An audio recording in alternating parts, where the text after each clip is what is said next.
All right, we are here. Vinyl lovers, welcome. Welcome back to the channel. Good to see you. I can't believe this little series has gone on this long, but here we are. I think this is episode 7. I think it's 7. We've done 7 of these. What started was just me sitting on the floor, going through the records, flipping through them, seeing what I had, reconnecting with the collection, and seeing what's inside each one. You know, it's very relaxing just to go through your collection and see what's there. That's how it started. And then the vinyl experts reached out to me and said, hey, I got some stuff I want to show and I want to talk about some vinyl. Can I come on? I'm like, yeah, of course. Come on. So this guy came on. Then that guy comes on. Then this guy. And pretty soon we have a whole rack of vinyl experts for everyone to enjoy their knowledge of, feast upon their knowledge. We got Jake from Polykill Podcast. We got Kevin buried on Mars from Retro Fandango, and the most famous internet star of all, Big Bandy, Matt Bandy. He'll be joining us on this show as well. And as I go through my stuff, they'll be showing off some of their collection. If you're joining us in the chat, feel free to chat away. We will be keeping an eye on the chat, and we will engage with you. I'm even going to be wild. I'm going to put the invite link in the start of the chat. And if you feel like jumping in and saying hi on the show, click on the link and away you go. You'll be in. That'll be fun to have people checking in. What else? So where we were at last time, we left off somewhere in the D's. So I'm working my way backwards. I started at Z. We're working our way backwards through the collection. We're now all the way down to the D's. Some people have been asking, where are these big artists that you say you collect? Because we went through the G's. We never saw any Grateful Dead. We're working our way through the D's. I still haven't seen any Dylan. What's going on? I don't keep things in order well. So that's what's going on. So some things will take a while to get to. We're starting at the back and going all the way to the front. And at the front are all the stuff I've pulled and played, or stuff I've just gotten and I've not put away. I'm not good at putting stuff away. And some artists get their whole section and they're all put together, all in one spot. Like there's this nutty YouTuber out there who's going through his Blu-ray collection online, and he like pulls all the Burt Reynolds stuff and puts that all in one. I don't know. It's nutty. There's a lot of nuts out there on the YouTube. So it's kind of like that. So that's what we're doing. I'm going to start with the D's. I'm going to bring on our guests so you can see them. I'm going to launch the invite in the chat. So if you want to be brave and come on in, all you got to do is click on that link. And here's my guest right here. There's Jake from Polykill Podcast. What's up? And we got Big Bandy, Matt Bandy popping in. Oh, hi there. Hey, it's good to see you. And we got Kevin buried on Mars. I wish I could follow that up, but I got nothing. That was brilliant. Kevin, the most prolific YouTuber at the moment. I am something else, aren't I? You are something else. That's right. Something else. A video a day from this guy. Yeah, I sit in my basement. I record 5 in a row. Boom. There you go. So go check out Kevin. Kevin's in the, I'm sure his link's in the description. Maybe not. Go look up Buried on Mars on YouTube. Type it in to the Google. You'll find me. And are you buried on Mars now, or are you Kevin? I can't get it Kevin. Straight. Which one? You're Kevin. Okay. Yes, I slipped up once, and of course, Bill noticed right away. Okay. You don't know how many times I started the other videos, too. If, hey, now, Buried on Mars here, and nope, I got to go back. I'm going to get called out again, do the whole thing again. We got to keep the comments interesting. That's the point. If you see a good YouTube video, leave a comment, and better yet, hit the subscribe, as I'm going to ask you to do right now on this channel. Hit the subscribe. Let's get us over a certain limit. Let's get going on that. Hit subscribe, hit the bell, whatever that does. And the then like button. The like button. Does that do anything? Yeah. Apparently for the live broadcast, it'll like flag your subscribers, like it'll put you in the recommended list if, guys, the thumbs up. Hit the like button. What? I hear a train going through. Yeah, It sounds like somebody's racing go-karts somewhere. I think it's my neighbor weed eating. Oh, great time. So sorry. So hit the like button. Hit the dislike. Maybe that'll do stuff too. Yeah. Hit all the buttons. Hit all the buttons. No such thing as bad press. Oh, I forgot. I was gonna start off with something, and I forgot to grab it. All right. Big hello to Deke Williamson showing up again in the chat. Hello, Deke. Love seeing that guy. Thunder Bay Arena Rock. Go check out T-Bay. that blog. T-Bay Show strong. up just for your plug. Come on. And by the way, I just want to say massive failure on all you guys for the lack of bandana. It's unacceptable. Where's your bandana? It's coming. I had to set up all this stuff. I had pre-production, Oh, so I I see. got stuff's happening. Conan's fell off, so anyway. So hi to Josh. Frantic Josh is in the chat as well. Anyways, Hello, Josh. Jake has a weed eater going. Kevin's I'm muting my mic, hoping that keeps it from being too distracting. That's good. I'm gonna ask Kevin to start off, and I'll grab the thing I wanted to start with, but forgot to grab. How's that? Sounds good. Take it away, my friend. Kevin Buried on Okay. Mars. All right, here we go. So I just want to continue on from last week, just finish off my blues records that I wanted to talk about, because I didn't get to all of them. So this is another one I wanted to mention. It's Taj Mahal. This is his nice. debut album. This was another one that back in the day, like it was White Whale I was trying to find. And it's just fantastic. I would actually like to find his second one too. I have them both on CD, but I would love to find them on vinyl. But yeah, this is like a late 60s release, and they were just fantastic. Like he does like some standard blues covers, like Dust My Broom, but he's got some originals on here too, some original arrangements and that. It's really good, solid blues album from start to finish. So recommend that one.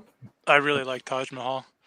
Yeah, especially his first two albums that he did. They're classics, like they're must gets. And then he did some stuff in the 70s and 80s that's a little sketchy, but the rest is fantastic. And then if you can believe it, I didn't even get to mention the Three Kings. So we got Albert King here, Born Under a Bad Sign. This has been covered by Cream and just about anyone else. But there's great stuff. Oh, Pretty Woman's on here, which it's not the Roy Orbison one, but it's a different one. Kansas City, Crosscut Saw, which has been covered by Stevie Ray Vaughan. Laundromat Blues, which gets covered a little bit, but this is another classic. Sort of a like he did like the kind of big blues bandy stuff earlier on, and this was like his like electric thing. And he used to play the electric guitar upside down. He was left-handed and played it upside down. That's how he got those big bends. I really like that album artwork on that. That's cool. Yeah, it's cool. It's like all the bad things, Snake Eye, Spade, Black Cat, Poison. Yeah. I always thought it was weird that Atlantic Records Atlantic wasn't really known for putting out blues records. They're more Southern soul and R&B, but yeah. I don't know why he got on there, but there's a lot of labels that wouldn't even allow black artists on them too. It's sad but true. Do you want me to keep going, Bill, or you? I missed. What was the first one? Sorry, I don't mean to go back. What the heck was it? I don't know. Oh, it was Taj Mahal. Taj Mahal. Oh, yeah. You can go back and watch it. Oh, I'll go back and watch that. Yeah. I'm going to make sure to subscribe, hit the like button, and go back and... Taj Mahal, Canadian, right? No. Come on. He's not. I mean, I could pretend he is to make you feel better, but I think he's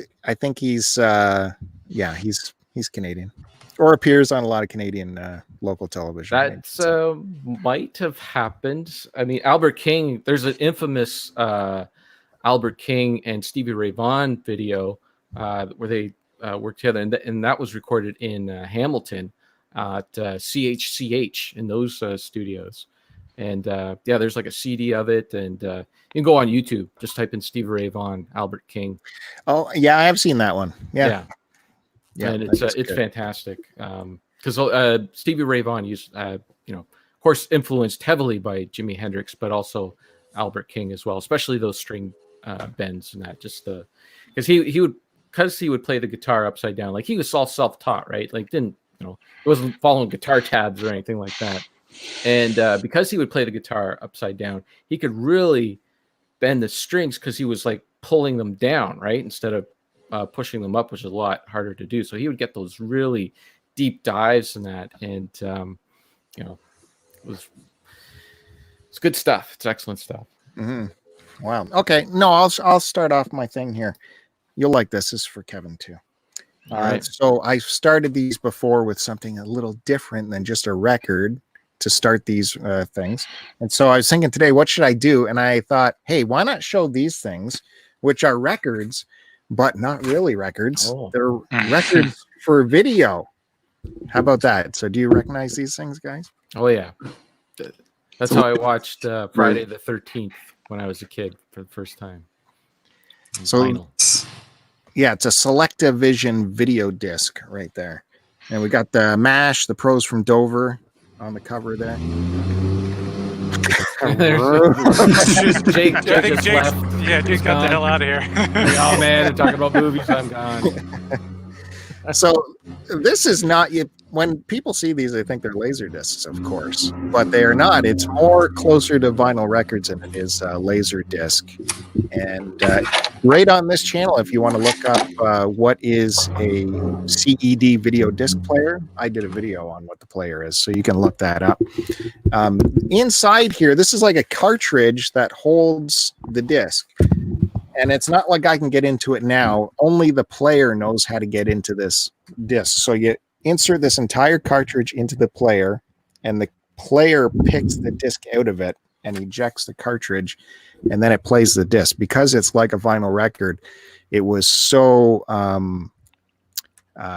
delicate that they couldn't trust the consumer to load the platter themselves. So they had to develop this cartridge system. That's how stupidly complex, over-designed this system was.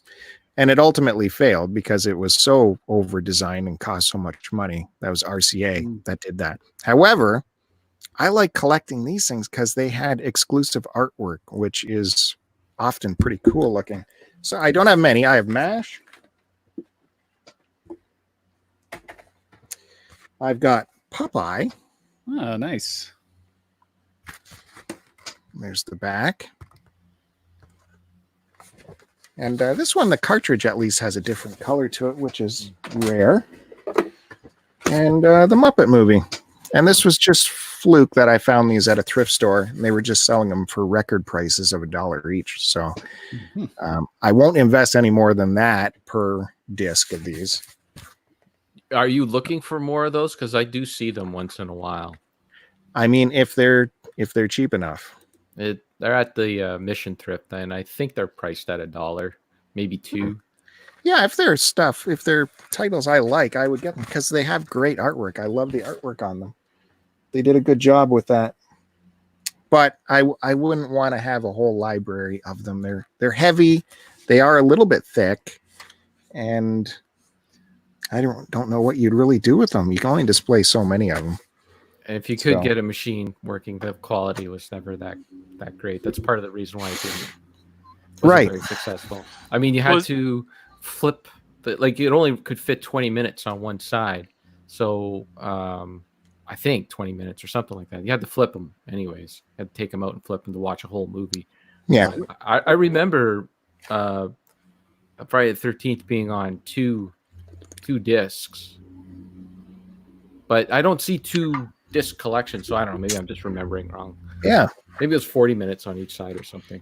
What was the technology like? I mean, how were those discs read? Was it laser or was it stylus? Stylus. Okay. Yeah, it was a stylus that would translate the depth of the groove into the signal, the video signal. Okay. Very interesting, very cool technology. If you go back and research it, like they were 20 years developing this technology, but they took so long and invested so much money, and VHS just came along and went, "Oh, you mean this?"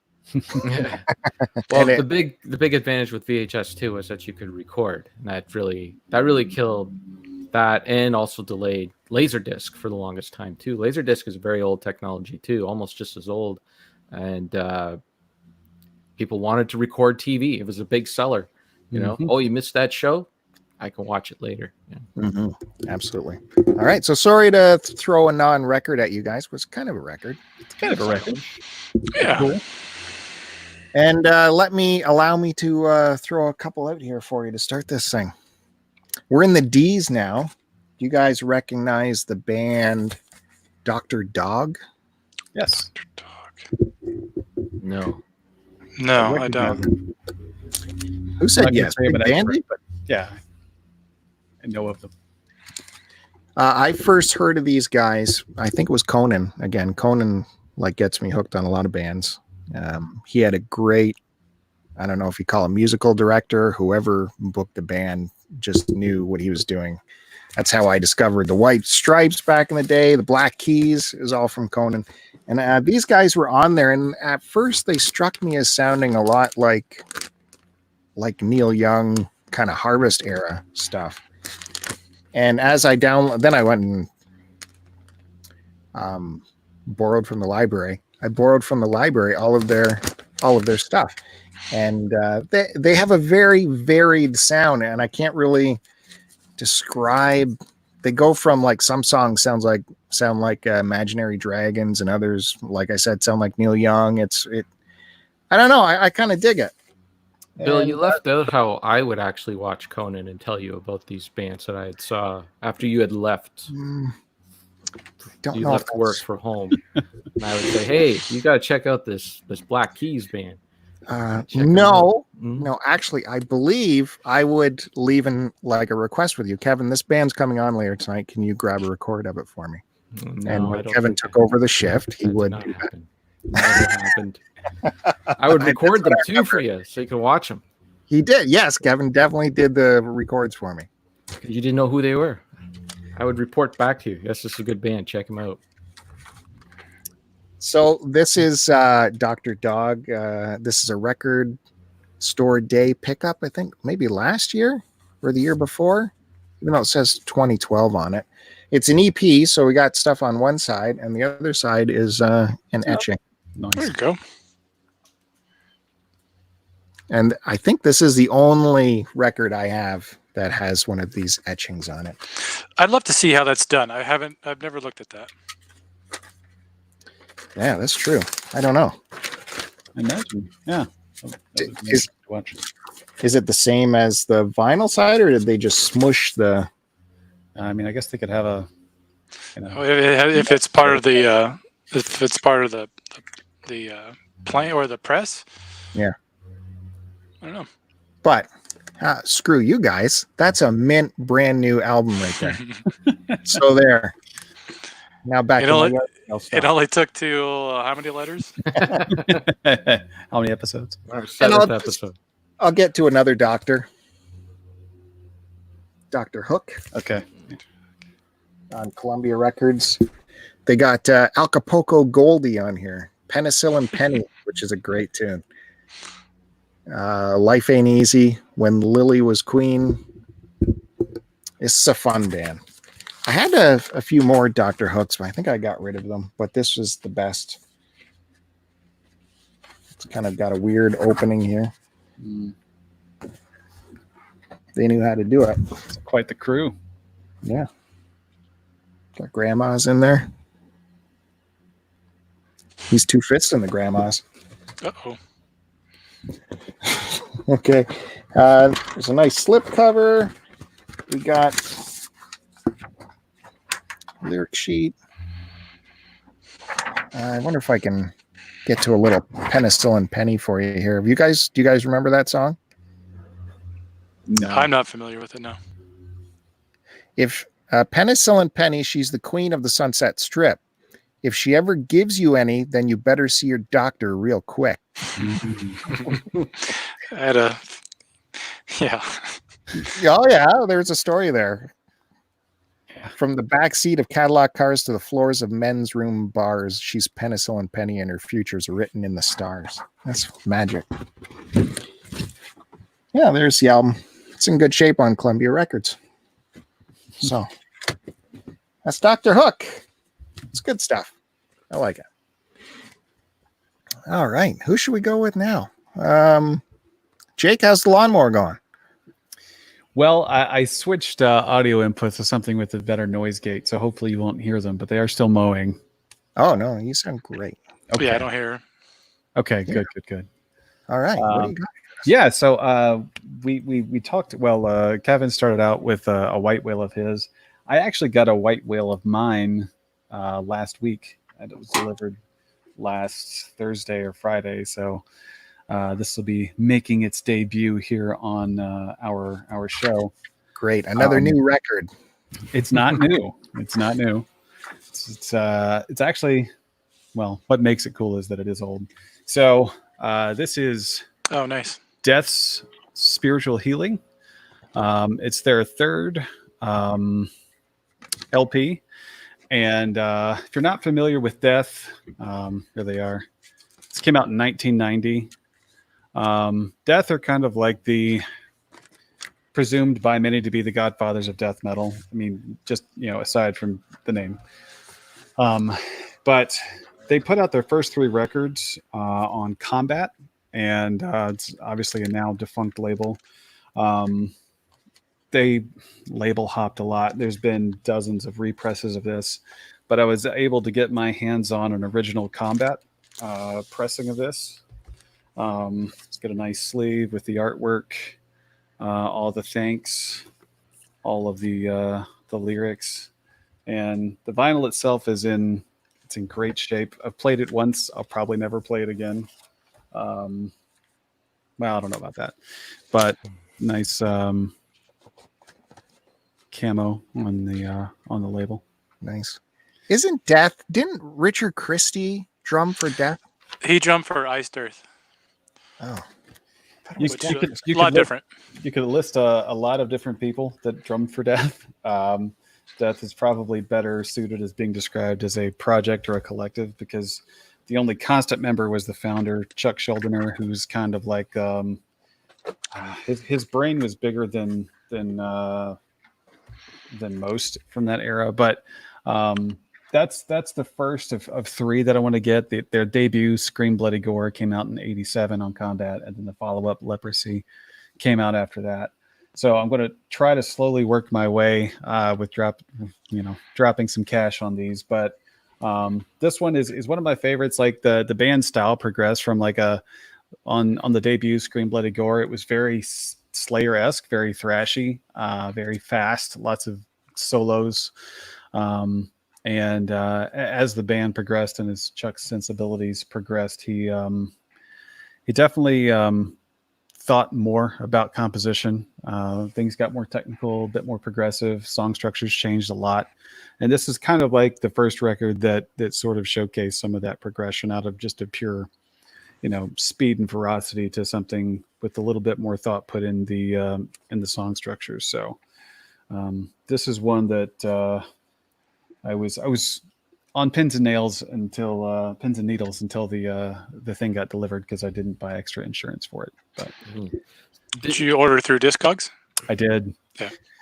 Yeah. It's the only way you can find these things, because like anyone that has them by now knows what they are. So if they go on eBay, they are just ridiculous, and even on Discogs, they're not cheap. But I found that one for less than 3 digits, so I was happy with that. Ooh.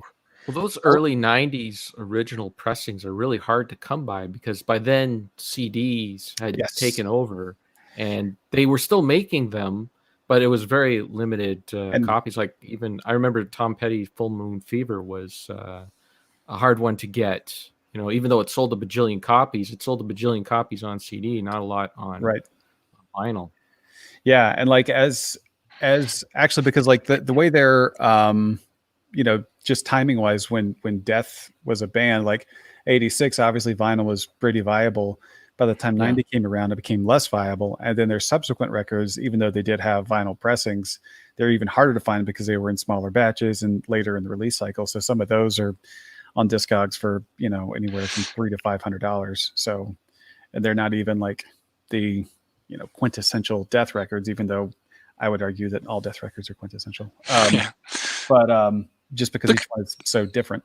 But yeah, I was stoked to bring that on the show because that's a notch in the belt for me. So, are you allowed to say how much dough was given to Discogs for that? That was $97. Just under 3 figures. Yeah, $97. Oh, you got a deal. You got 3% off. I did, and I had some like PayPal cash that was just sitting in there, so that offset how much went onto the bank statement. So it's always nice. Yeah. Have you ever sold through Discogs before?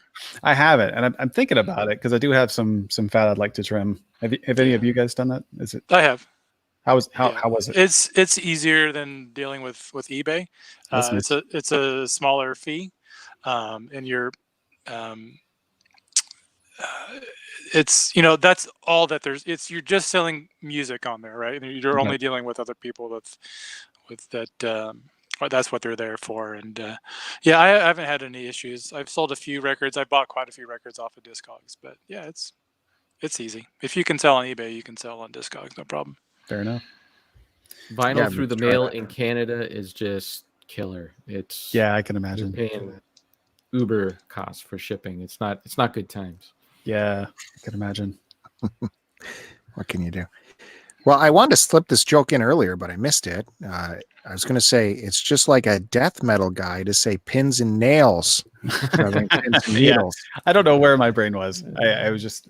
I think I was. Yeah, I don't know what that meant. Did you say pins and nails? I didn't catch that. I did. I said. Oh, nice. That's cooler. Yeah, it is. Maybe. I'll take it. Brutal. I'll take it.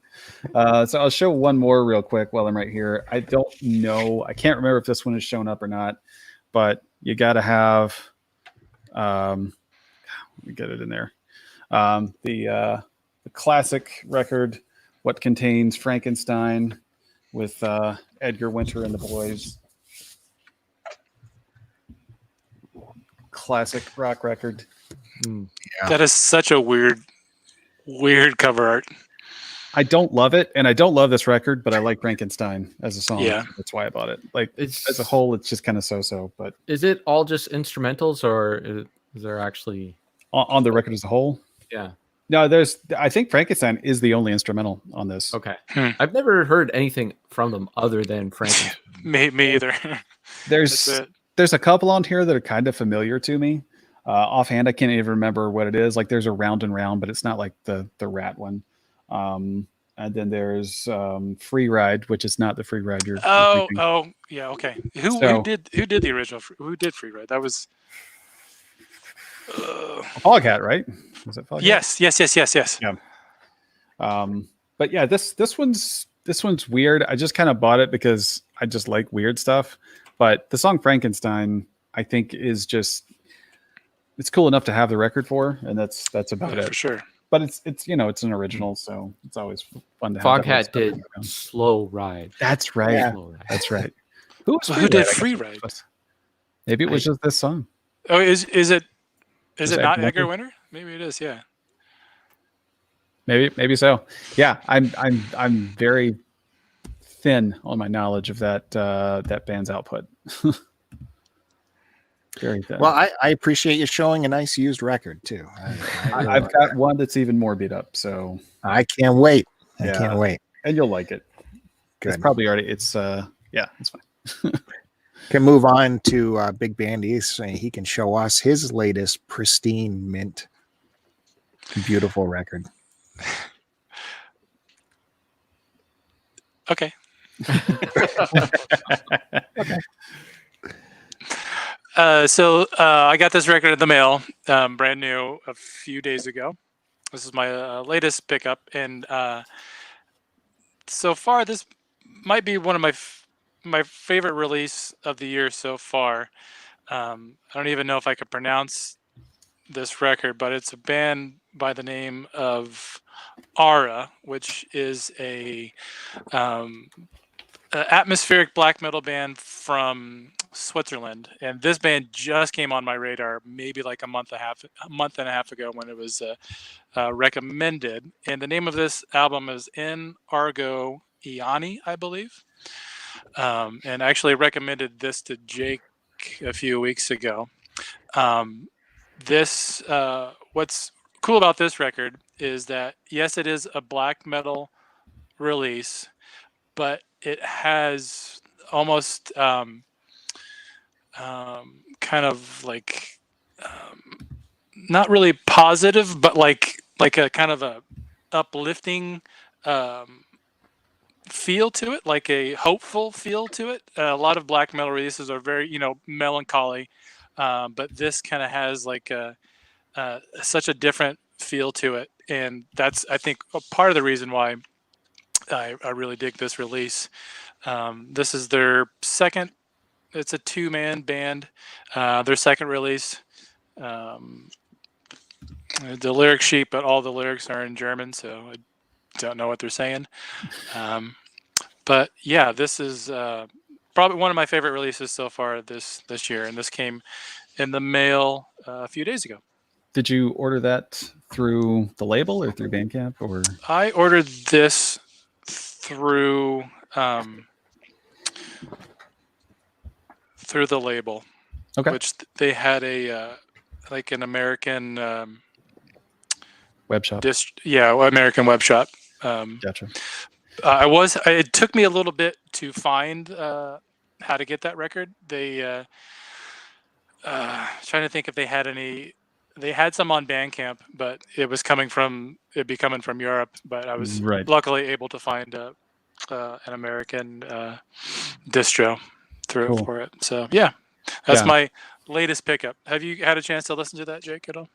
Yeah. I think I gave it a couple of spins. I think I mentioned to you like that label. I think it's Debinure Morty or something like that. Yeah, I had never heard of it until. That label is just, I mean, for my taste, is just on fire with all kinds of just all over the place releases. Like the new Ulcerate is on that label, which I don't know if you're into them. But the thing that I liked about that band that I'm not going to try to pronounce is their costuming.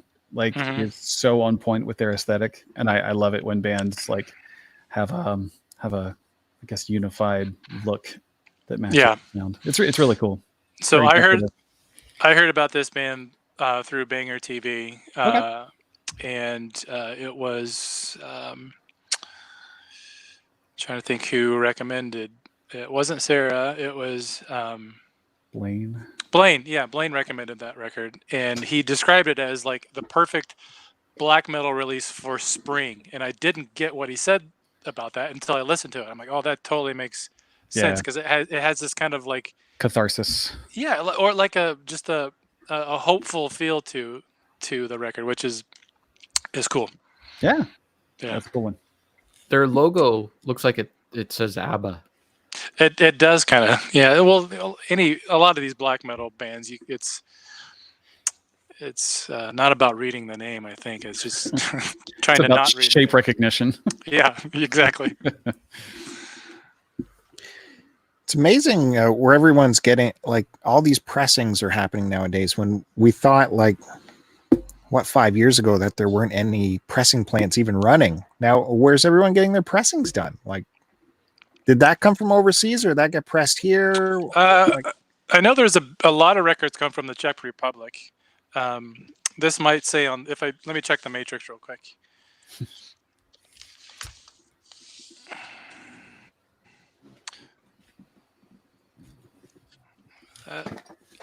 It doesn't say sometimes it'll say on the matrix, like if it's from a certain pressing plant. Like there's a lot of punk rock and hardcore records there's a label called Pirates Press. It's a record label and a pressing plant, and that's a United States plant. I'm not sure where they're out of, but doesn't Germany have a few too? Because I get some records sometimes, and it'll say made in Germany. Mm-hmm. You know, there was something about one of the pressing plants, or maybe it was just raw vinyl distribution. That was, I think, in California that caught fire. It caught on fire. Yeah, I Problematic. heard about that, and I knew that I heard that was going to maybe cause some issues with either price of vinyl or some scarcity. But I don't know. I know there's the Furnace Records, or I know they're on the East Coast somewhere. I think close by you, like in Virginia, or somewhere in the Atlantic coast there, where they do a lot of they've pressed a lot of Foo Fighters records, and some other that they'll do like re-releases on some bands, but it's kind of more of like a I don't know much about the label or the plant. I've just I've seen images from it. I know that they press records there, and I think it's somewhere on the Atlantic coast. Cool. Yeah. I think the California thing you heard right on this show, by the way, and it was a lacquer plant. It's like a certain lacquer that they supply to the pressing plants. That's what it was. So there's only one of those factories left in North America that produces that lacquer they need, apparently. Yeah. So yeah, there you go. Some pressing news. I thought about starting a blog called Pressing Matters, where I just talked about vinyls, but I never did. Wow. Feel free to steal that, one of you. Yeah, that's all I need to do. I need to do a blog too. Everyone needs a good pun, or a terrible pun. Well, Kevin's got lots of free time on his hands with all his YouTube content. He's efficient. He's got 4 free days a week, at least. Do not. I think I'm the only one here that went to work today. I bet. I went to work. I went to work. Oh, okay. Oh, half That's day, right. but- That's right. It's a holiday here in Canada today. So. I'll get one of those next week. Yeah. I don't. No. Yeah. It's a normal day off for me. So anyways. All right, Kevin, if you're done typing on your current blog right now, why don't you my hands show are us? free. All right. Well, I will wrap up this blues session at some point.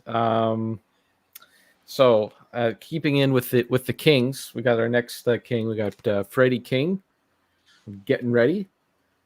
Now I know you guys have your fancy covers, but that's just says cool right there. Yeah. Cool. Studio. Not even looking at the camera. Don't even look at it. Keep the bag hanging.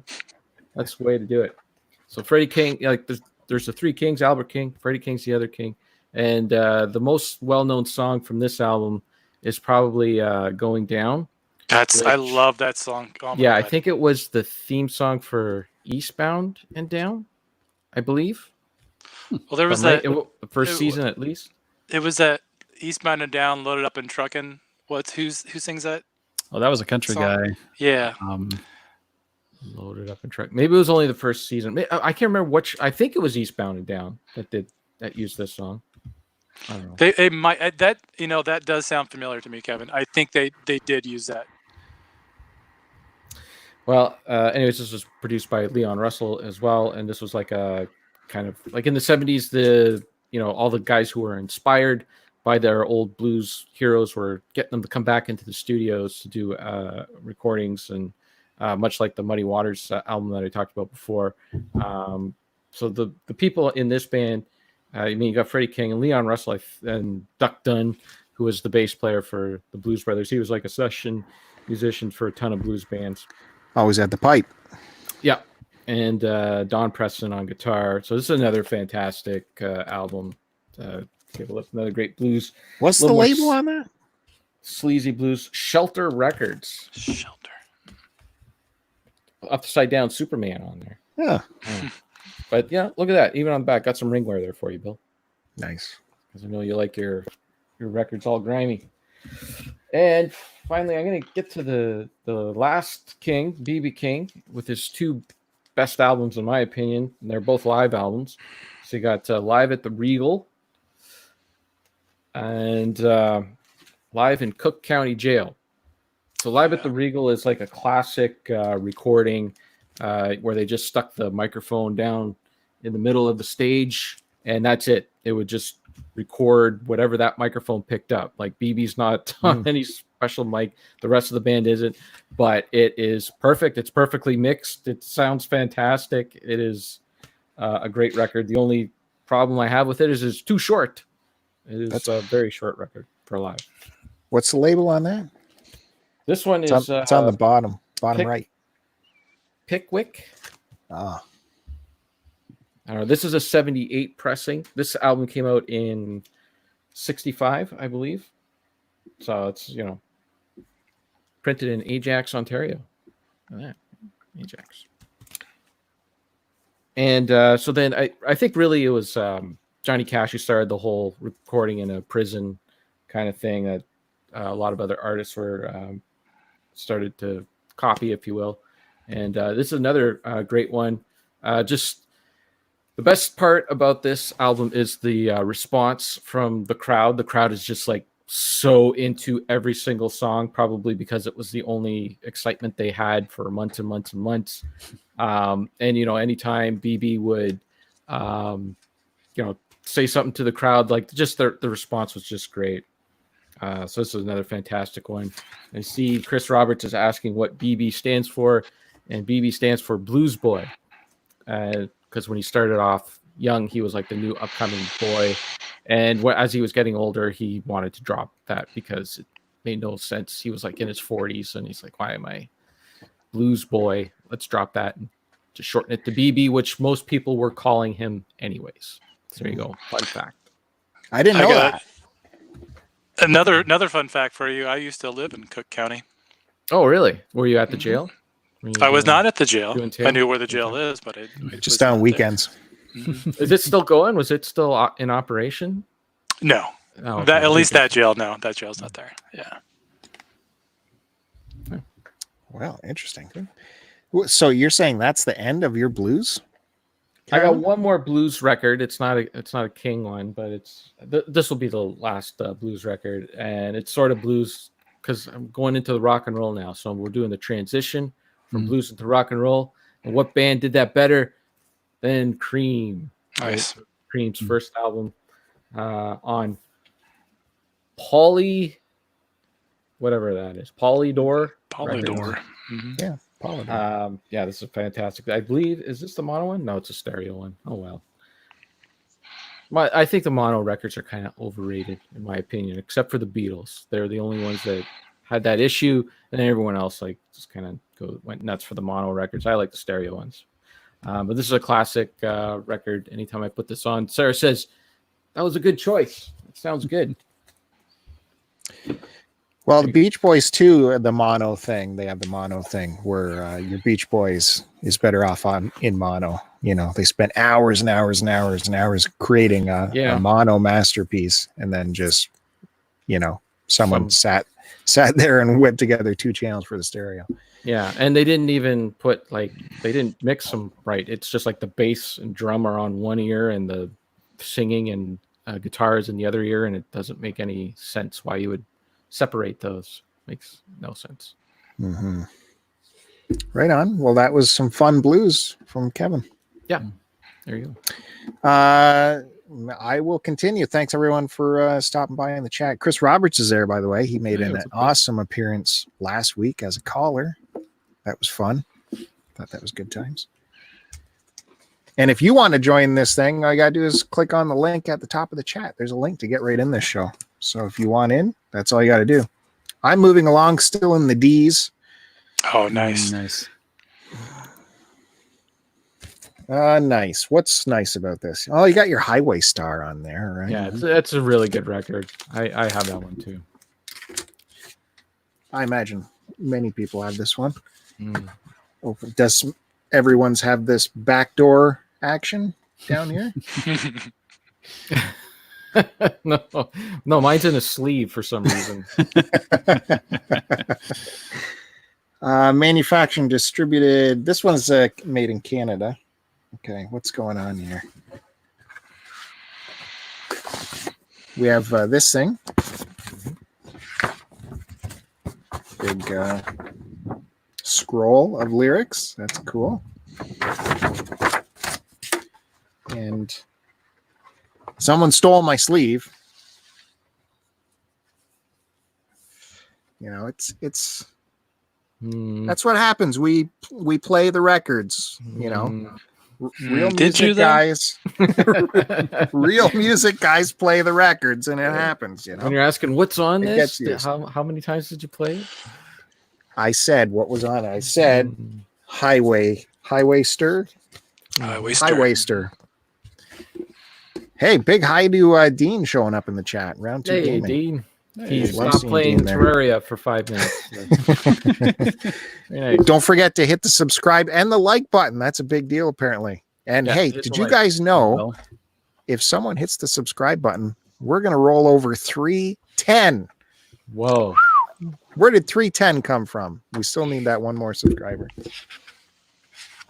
Let's see if you guys recognize this from the back of the cover.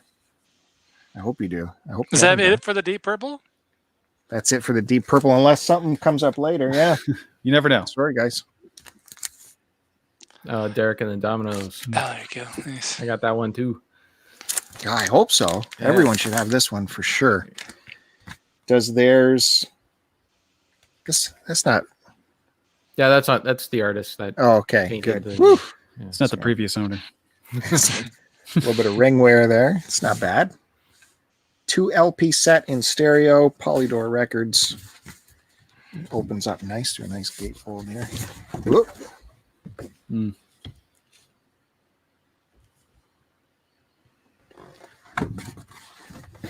What a band. What a band. These are in great shape.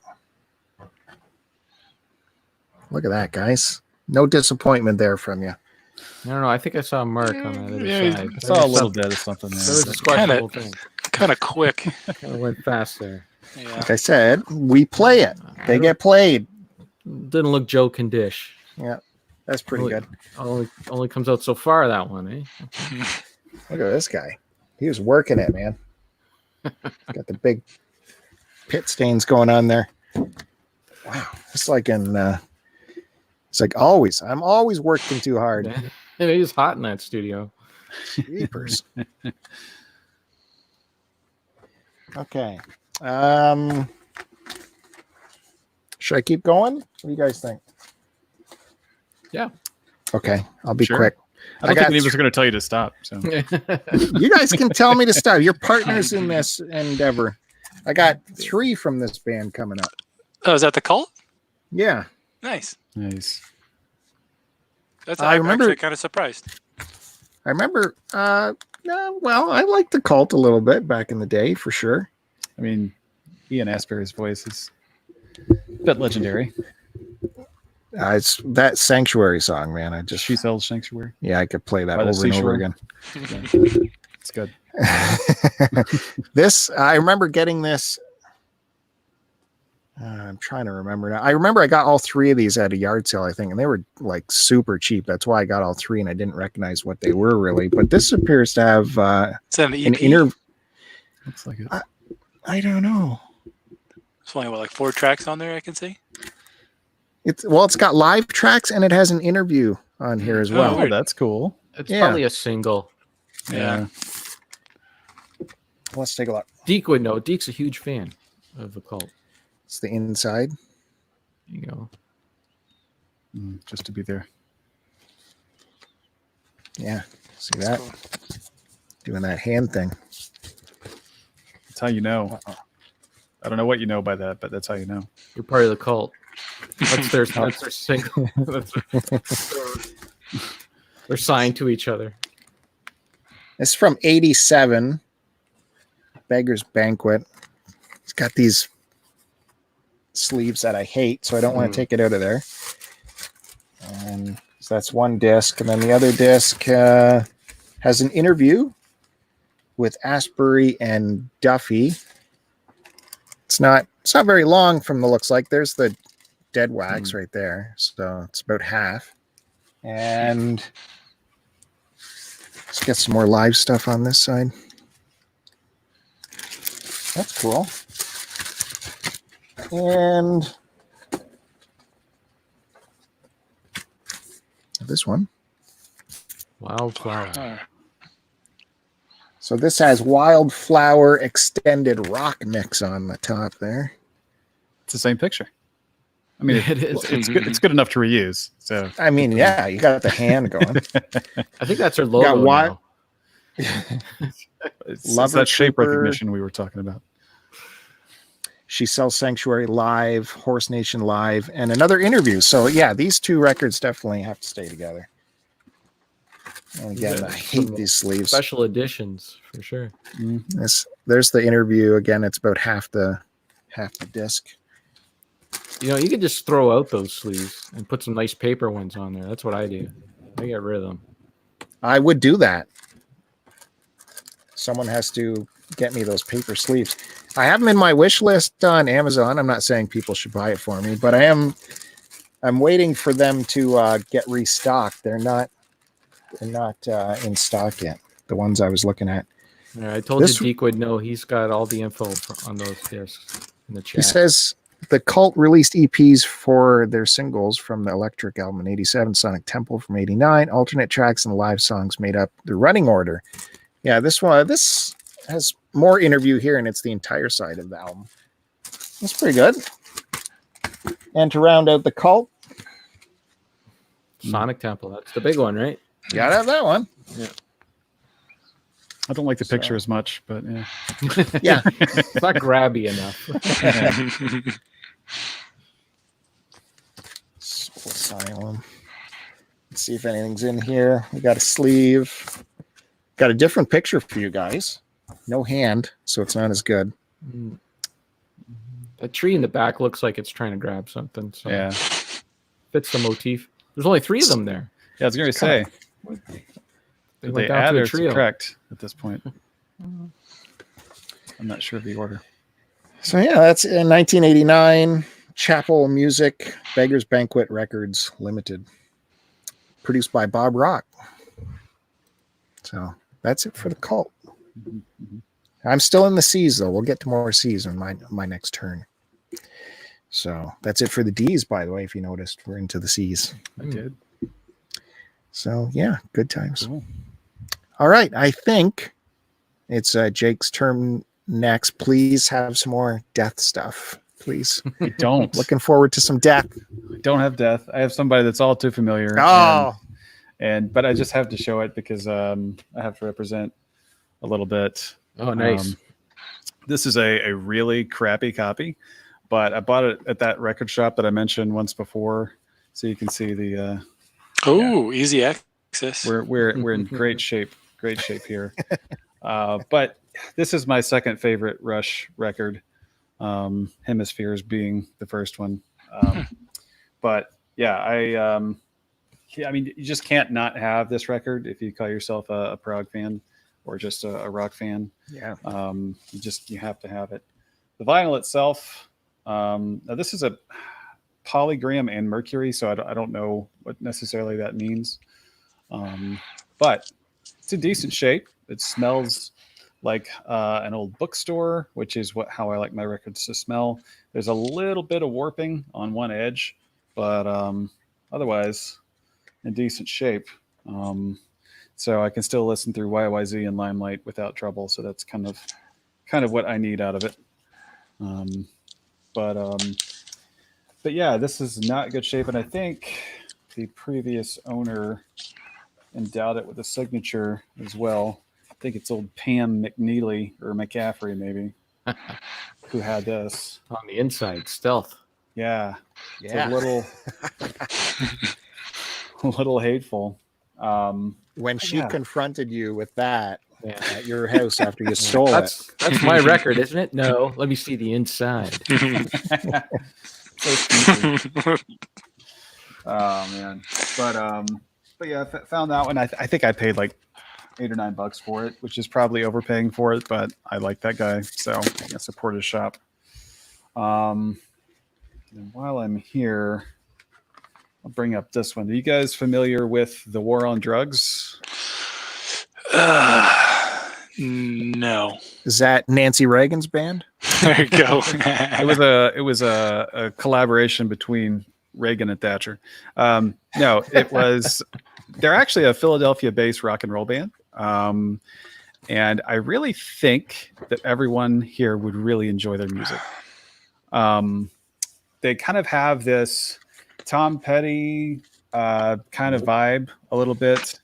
Their records are pretty accessible. Like, I mean, they feel like something out of the late 70s, 80s. Great songwriting. I can't understand why this ended up on 2 records, because I think there's plenty of room. Don't think there's a need for this to be a double, because it's not a 45. But yeah, it's on Atlantic, cool label, all that business. A nice picture sleeves for both discs, which you gotta love. I'm writing this one down. Yeah, the War on Drugs. Like, I think the song from this one that will hook you would be Pain. But I mean, go back a ways with them, because I've been a big fan of these guys for a while. I actually saw them a couple of years ago. They put on a great show.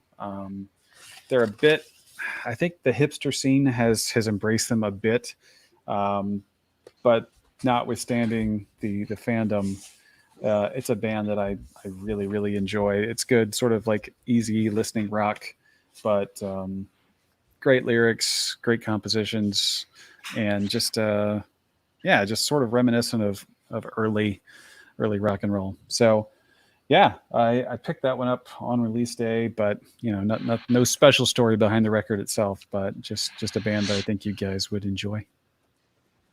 Nice. Indeed. I wrote it down, so there's my homework. You're gonna like it. Promise.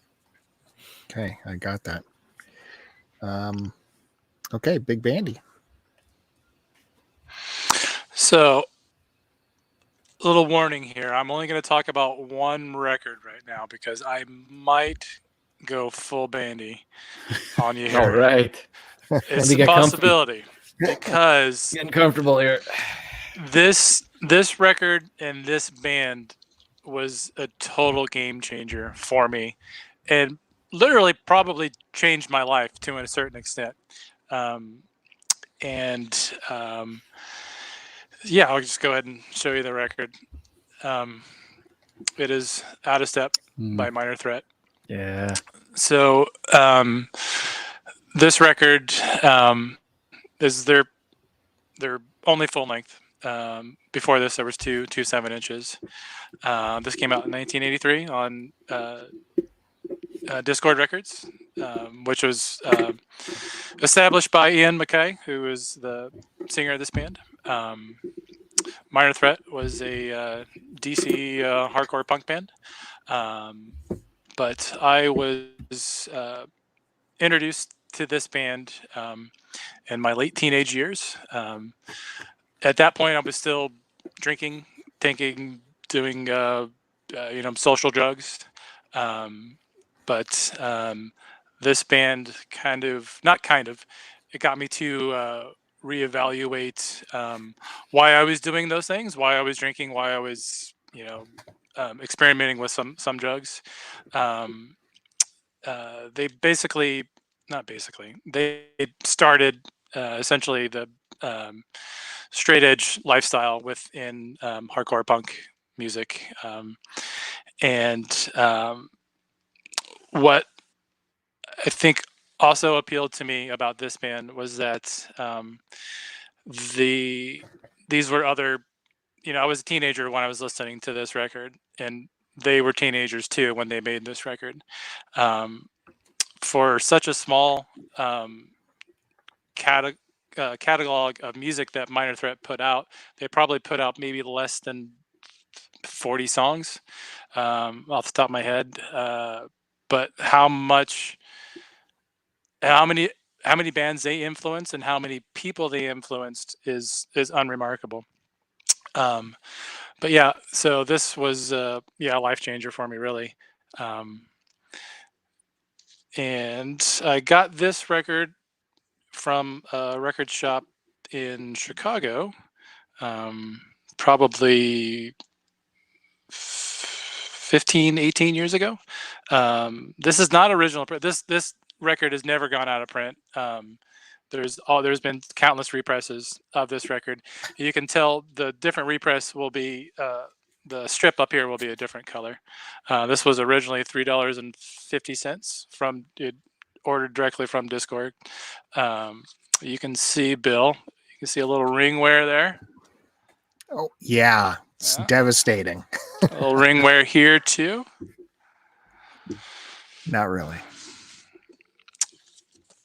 And it still has the price on it, which I paid $6 for it.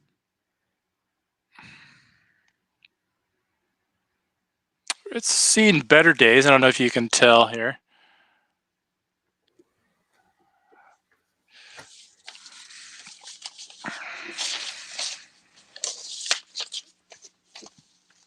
So is that title in reference to them being straight edge compared to everyone else?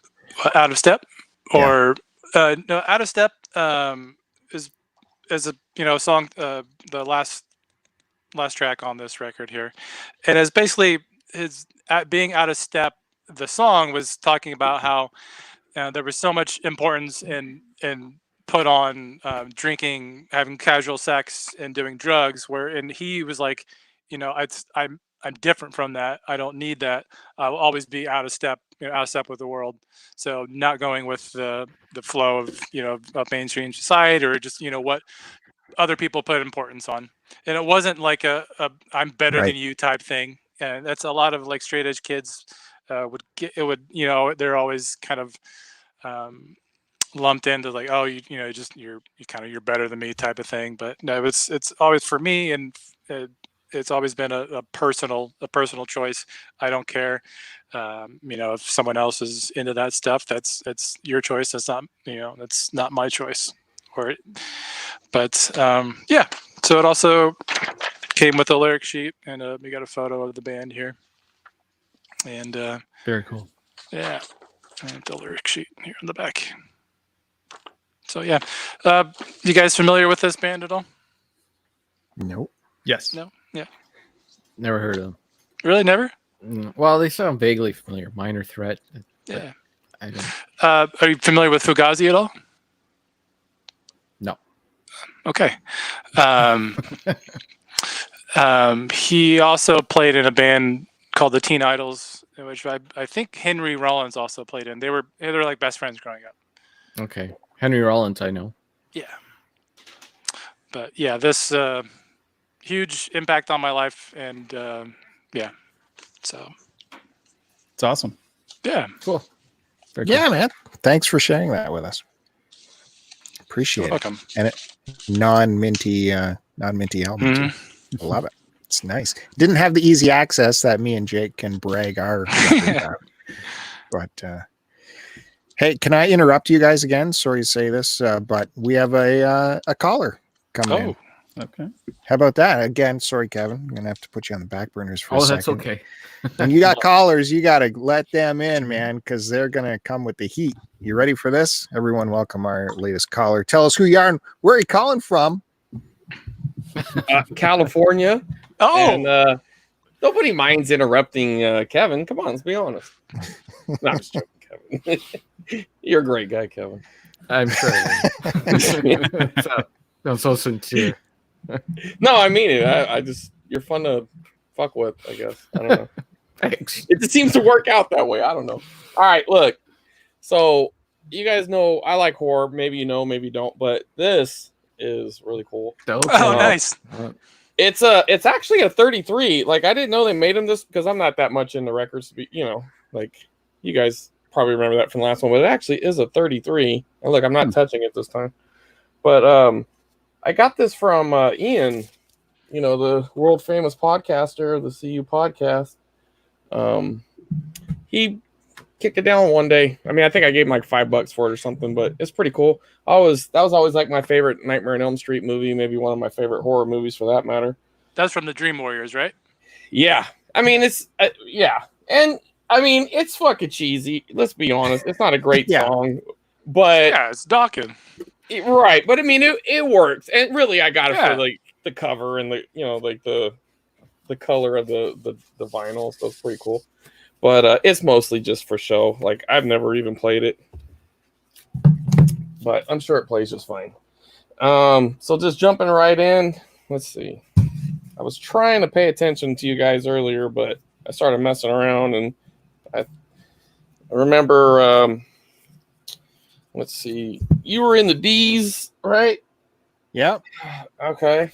Well, this isn't really a D, but the first letter is Dionne Warwick, so the first letter is a D. Before she did the Psychic Friends Network, she was actually a singer. Yeah. You know what I mean? And she's a really damn good singer. I mean, it's not necessarily something I would listen to all the time. It's not really my favorite genre, but the Walk On By is just a beautiful song that she does. And I got this at a yard sale, and it was for free. I mean, they had a stack of records that just said "Take Me," and I was just going to take a couple, and they're like, no, you have to take them all. And I'm glad I did, because this is actually a really good record. It's really clean. It's got the original slip in it. And, you know, I guess they were always just an advertisement for other records back then. Or at least on the, I think this is, this isn't Motown. This is Scepter Records. But anyway, so that's a cool little record. I mean, it's, you know, you have to be into that mood, I guess. But, you know, just to try to get my, you know, like my man card back, I got Van Halen here. This has got to be, this has to be one of the coolest. I mean, tell me one that's better. Like, I mean, there's probably some, but this is just badass. You got the little angel there. He's smoking cigarettes. I mean, what says, you know, 80s metal more than smoking cigarettes, right? Or any metal, I guess. Then, of course, you know, you got your shirtless David Lee Roth here. I mean, he had, you know, everybody got shirts on. He forgot his. And then look at this guy. Imagine being this guy. Like, you know, I mean, these are the two guys you're competing with. And this guy looks like a dork, too, this dude. But, I mean, this guy, you know what I mean? He looks like a carny, you know? It's like someone who... Yeah, and he's the bass player. Right. Michael Anthony was always the guy who dressed down. He had the T-shirt and jeans while they were all in spandex and whatnot. But I bet you he pulled a lot. You know what I mean? Absolutely. I mean, can you imagine? Even like, I mean, there's only 4 members, so you know. And by pulled, you mean did it for himself, or?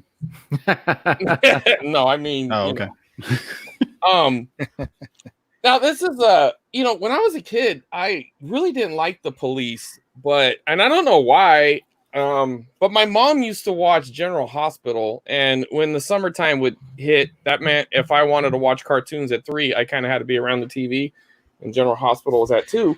And the reason this all ties in is there was a big storyline that played Every Breath You Take. And then after hearing it for like 3 weeks straight, I actually ended up liking it. But as an adult, I really like it. But it's kind of an interesting cover, too, because it comes out on the top. Well, so, I mean, anyway, not the top, but it's sideways. Does that make sense? Like, here's the opening part where the record comes out. So you hold it up to pull the record out that way, even though, like, on the spine is the name. So, I don't know. I didn't see too many like that in my collection, and I thought that was kind of interesting. Well, what's the name of that record, Chris? Synchronicity. Okay. I can never pronounce that. Oh, you thought you were going to catch me? I did. No, yeah, it didn't work. Sorry, man. That's all right. Damn it. Yeah, I mean, that's just because you're straight edge. You know what I mean? That's probably it. But yeah, I think this is probably their biggest album. I don't know. I can't say I'm that big of an aficionado, but it's a 1983 release, so I'm assuming it's an original print. But it's pretty cool. And let me see. I'll try to save something better for last. Here goes a really stupid record, but at the time, it's amazing how much of a smash hit this was. The We Are the World. Oh yeah. And this was also in that free stack, right? And, you know, it has all I mean, if you didn't know the song, it like tells you the song on the back. They really wanted you to, and it tells you, you know, to repeat the chorus, you know, in case you didn't know. And there's really not a lot to it. I mean, it's mostly repeating the fucking chorus. But, you know, of course, you had all the big stars. You know, you had your Kenny Rogers and your Lionel Richie, you know. They were big guys. And then Lionel Richie, he gets another picture. Lionel was all over this one, I guess. Yeah, look, he's in like 3 or 4 different pictures. So I think he produced it or something. I think that he was one. I mean, between him and Michael Jackson, I mean, they're probably the biggest stars at the time as far as like on the chart. I think Lionel and Quincy Jones were the two that I mean, were it does together. say Quincy Jones right here. I think you're right. Yeah. I'm trying not to get deep into the Bandy weeds and really get down on this, but it's just not really worth it, to be honest. But it is interesting. And then later on, they had the Hands Across America, which was a big failure. So, I don't know. The best part about We Are the World is just watching Bob Dylan participate. That is awesome. You know, that had to just kill. He had to be dying inside. He hated it. Yeah, I can't imagine. Bob Dylan is way too cool for himself. You know, like and I like him. Don't get me wrong, but you got to look up the outtakes on YouTube where it's Lionel Richie instructing Bob how to do his take, and he does about 4 takes. It's pretty good. It's good stuff. Oh, I need to watch that. That's really good. It's out there. What else you got for us, Chris? And then I got these were all from the same yard sale except let me see, except for the first one. Except for Van Halen. Van Halen I got at a thrift store. But this was at the same. This was actually the one I was going to take, but she said take them all. And it's Meatloaf, Bat Out of Hell. Mm-hmm. And even if you're not a fan of Meatloaf, it's pretty hard not to like that cover. I mean, and I can't imagine how many like metal guys in the 70s who didn't realize what they were buying, thought that because I mean, this is the metalist cover ever. You know what I mean? Like, I mean, you got a dude who's like, I don't know, is he fucking his motorcycle? I cannot tell what he's doing there. He's just like, it's intense. Whatever he's doing is very intense. You got a bat back here. I'm assuming he's in hell. I don't know. And then on the back, I don't even understand what's going on back here. Here's Meatloaf, I keep going the wrong side. Here's Meatloaf, and is he touching his friend's girl's butt? I really don't know what's going on. But yeah, this isn't metal at all. This is probably the opposite of metal. But it's not bad. It's in pretty decent condition, I guess. I mean, actually, it's in shitty condition. Yep, and even got some water damage. So it's crap, but I thought it was cool for free. And then because we're in the P's now, right? NOP. So I got Phil Collins here. Okay. Like, I mean, don't get me wrong. I guess it's an iconic cover, but like, why? Like, I mean, it works. I guess it does, but I mean, I wonder how long they worked on that. You know what I mean? Because look at it. That is a comb over. You know, he's definitely doing something there. You know what I mean? Maximizing the coverage. Absolutely. And then you could tell he's combing forward right here in the middle too. There's a comb forward happening right there. Like it's horrible. This is not a good picture of you, Phil. But it's a great album. I mean, I like it anyways. And not little known, but some trivia. Take Me Home was actually the outro for a Saturday Night's Main Event, if you're a wrestling fan. So I didn't know that. Yeah, they used to always play it at the end. The intro would be Obsession, and the outro would be Take Me Home, which is kind of kind of like a term in TV, I guess, right? Taking them home, or landing the plane, whatever. So yeah, One More Night. I mean, it's Susudio. That's the big hit, I'm guessing. Well, they're all kind of probably in the same thing, but I think that's one of the bigger hits. I don't know. Anyway, so there's that one. And all right, my last album. Now, when I was also a kid, we were poor. We didn't do shit, and Journey was kind of a big band, and they were having a concert in Fresno at this little tiny, it was a stadium, but it was kind of a smaller stadium. It was for the junior college for Fresno High, and it's called Ratcliffe Stadium. And we knew they were playing because we heard on the radio. So me and some kids, we didn't live too far from them. We rode our bikes out there and actually listened to the concert outside of the stadium, which was kind of cool. We couldn't see them, but we could hear them. And this was like the album, right? I mean, I don't know if there's a bigger one. I'm not huge like aficionado or nothing like that, and I'm trying to set the record for saying aficionado. But it did have, Faithfully, Separate Ways. I don't know. Back Talk. Who doesn't know Back Talk?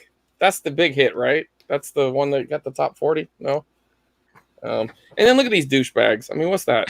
I mean, how did they do that? I mean, were they all just because they weren't really parachuting, right? Like they didn't really go out on a right. I mean, and then what's this Looney Tunes thing going on here? This looks like like I don't know what's going on, man. But They're falling out of the wheel in the sky. Yeah. Okay. There you go. That's a good call. It'd be a better call if that song was on the. It album, would be, but I had to reach. Yeah. Holy shit! Sky butthole. Just as I said that, like there was thunder outside right now. That was crazy. I thought something fell. Teach you to mock Looney Tunes again. I will never do that ever. Or and then another weird bit of trivia is what's his face? The lead singer. He lives nearby. Or he used to. Yeah, Steve Perry. He lived in this little town called Exeter. Well, sort of. Little outskirts of a town called Exeter out here, and everybody would say, "You see that hill? Steve Perry lives on that hill." And I'm like, "It's 2004. Nobody gives a shit." Sorry, I don't care. He wasn't even in the band anymore. Shot that guy down. Yeah, I'm like Steve Perry. Okay, like I'd rather see like Katy Perry at that point. You know? Which I did see in Vegas by chance. He was walking right past me, and some little kids or some girls, because it was in the mall. There's like a little mall in between casinos, and they're like, "Hey, it's Katy Perry." And I'm like, "Hey, it's Katy Perry." And then her bodyguard looked at me like, "If you get near Katy Perry, I'm going to break you." And I believed them, so I didn't do it. I stayed away from Katy Perry. Why? What celebrity has Chris Roberts not brushed up against? Like, I met MC Hammer at a gas station. That's one of my favorite stories you've ever told. Yeah. We and you know the funny thing is now this wasn't Hammer time MC Hammer, okay? This was dinner time MC Hammer. He had a lot of food at this point. He was older, you know, this was like around 2000, 2001. And this guy comes in and he's like, "Hey, can I use the bathroom?" And I'm like, "Sure." You know, a little more context. I worked there. I was the You just lost. Oh no! lightning hit. That's it. God dang it! Or the Secret Service said, "Nope, you ain't telling that story." It's a good story. I can vouch for Chris. I've heard it before. It's a good one. I just want to leave him up there for the rest of the show. That couldn't have been more more of a cliffhanger. Man, how metal is that thumbnail he left us? It's great. It's pretty good. Looks like he's pulling his face off. That's Chris Roberts, everybody, from Dollar Dorks Podcast, amongst other things. And he's sending me a message, I think, here. Power went out. It just came back on. I think I got to remove him anyways. So yeah, Chris Roberts has another awesome appearance by the infamous Chris Roberts of Dollar Dorks Podcast. Another good. See how easy it is to log into this show? Just click the link at the top of the chat and you can be in. You don't have to have a 15-minute performance like Chris Roberts had, but it's just that easy. So, all right. If you like Chris Roberts, hit the subscribe button and hit that like button. So we got more coming at you. Kevin, I think it was your turn. Oh, can you follow up Chris Roberts again? You do this to me every time. Get ready for the energy level to be brought down about 50 points.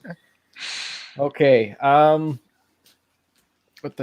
So I wanted to talk a little bit about my favorite Ozzy Osbourne album, the best one of all time.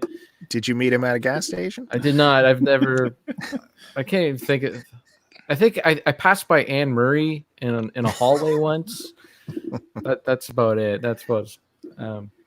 Okay, so my favorite Ozzy Osbourne album all time. It is not a studio album. It is a live recording. Can any of you guess which one it is? Do you know? The Ozman Cometh? No. It is Randy Rhoads there you go. tribute. This sucker is fantastic. This was my first Ozzy album when I was a kid. It was just I was just getting into Ozzy, and like the grunge scene was taking over, so it was kind of hard to like find any Ozzy stuff anywhere to listen to. And so this was just a cool way to get all of his early hits in one package, because I don't even think he had a greatest hits or anything like that. Yeah, I showed that one. You said it was shit when I showed it. You showed this Yeah. tribute? No, you didn't. Yes, I did. Oh, I think maybe your copy was crap. Maybe I wanted to show a nice clean copy. I don't remember it. Did your copy have sleeves in it? It probably didn't even have the record in it. Oh, Right? Did it have any of that in there? Look at yes. Come on, guys. Yeah. Didn't you? Any of you guys watch the early episodes of this? all that. I fell asleep while you were talking about that.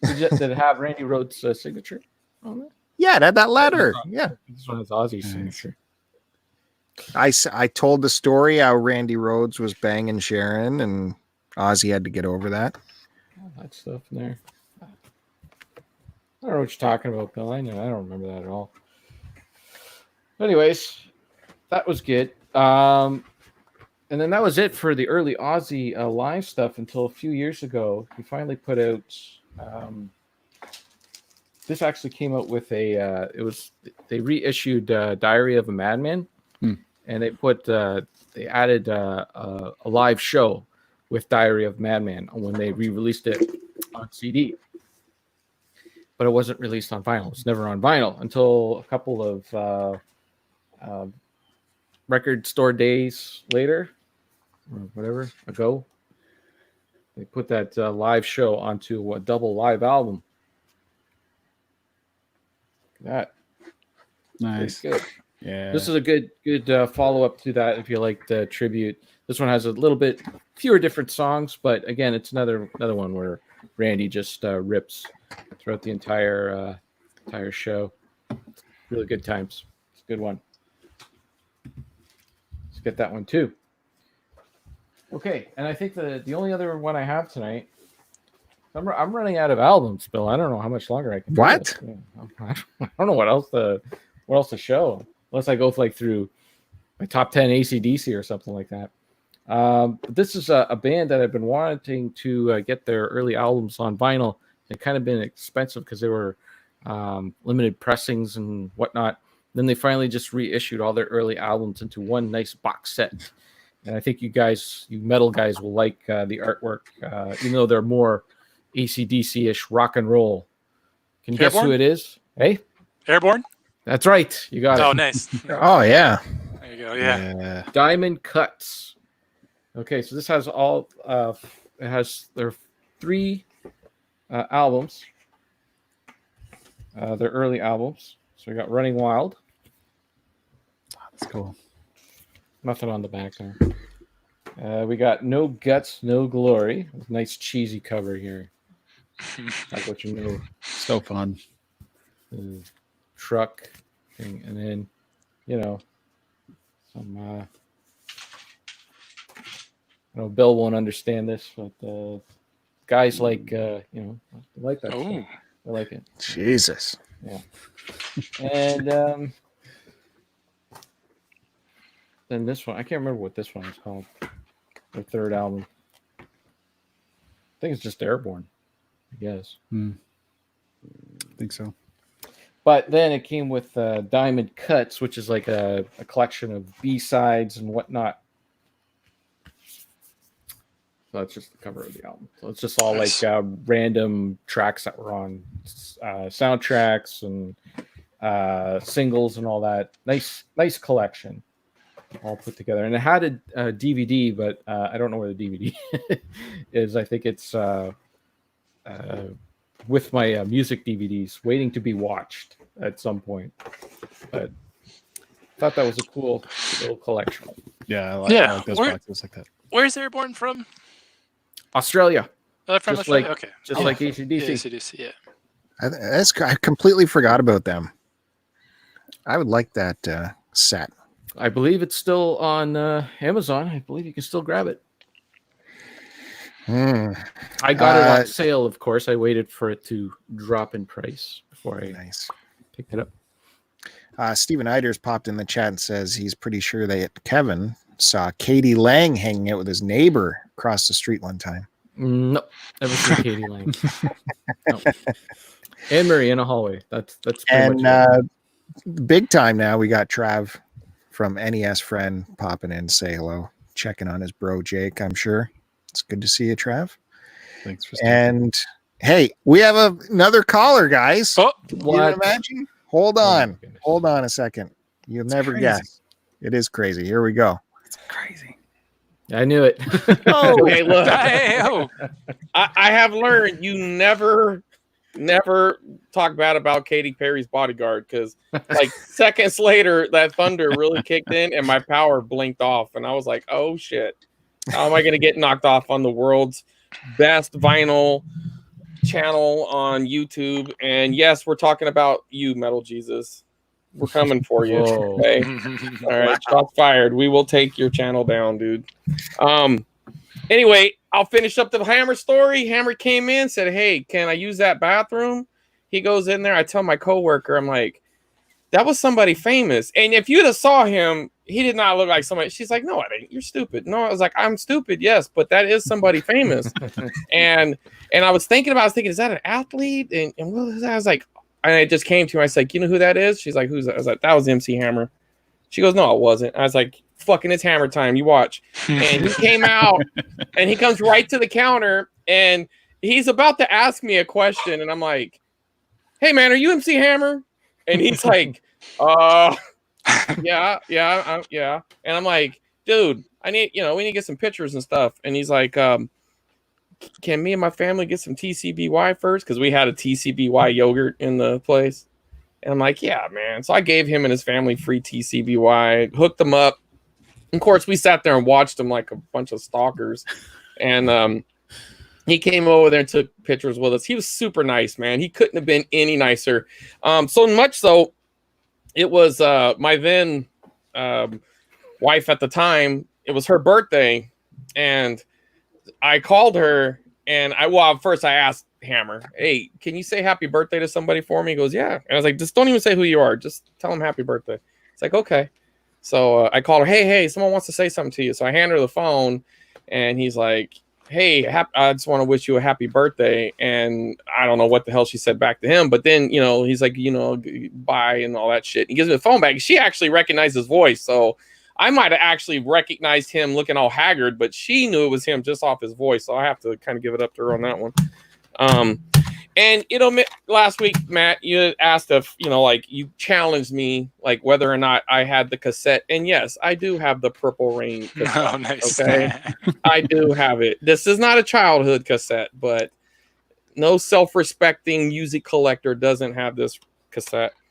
Also, a couple other cassettes because this is a cassette podcast. I found these while digging around the other day. Some of my old Nirvana. This is kind of a little obscure. This Nirvana Insecticide. I love that record. Yeah, you don't really see this very often. I mean, it's not really worth a lot. The cassette, probably the vinyl is, but the vinyl is hard to find for that one. Yeah, for sure. Yeah, I can imagine because this is really when vinyl was very passe at the time. It wasn't cool like it is now. Well, that one has it. All their other records have had represses, but I have not seen a repress for Insecticide. And I wish they would do a repress. It might be because of the label, maybe, which is weird because you think they would be just cranking it out to try to make. Well, no, see, Bleach is the same because this is the other one, and this one's a little more common. It's kind of cool because there's actually a couple of good hits on here that they redid later about a girl and. I don't know, some Big Cheese or something like that. But a couple of these are pretty cool. But yeah, I don't know, this little obscure Nirvana tapes. I mean, it's not like some, mixed tape bootlegs that people find, which are worth thousands of dollars and stuff like that. But pretty cool. It was just in the collection. Nice. Well, thanks for coming back and finishing off the story, Chris. Yeah, sorry about that, guys. That was a trip, man. Yeah. Wow. We don't see this very often around here, and like that thunder was so loud, like it made me jump. You probably caught it in the video, but it was like, what the fuck? So, all right, man. Again, you two, Jake and Kevin, I'm disappointed you don't have bandanas on. I mean, dude, don't Kevin, have I expect it out of you, bro. But Jake, you're cool, dude. What's going on?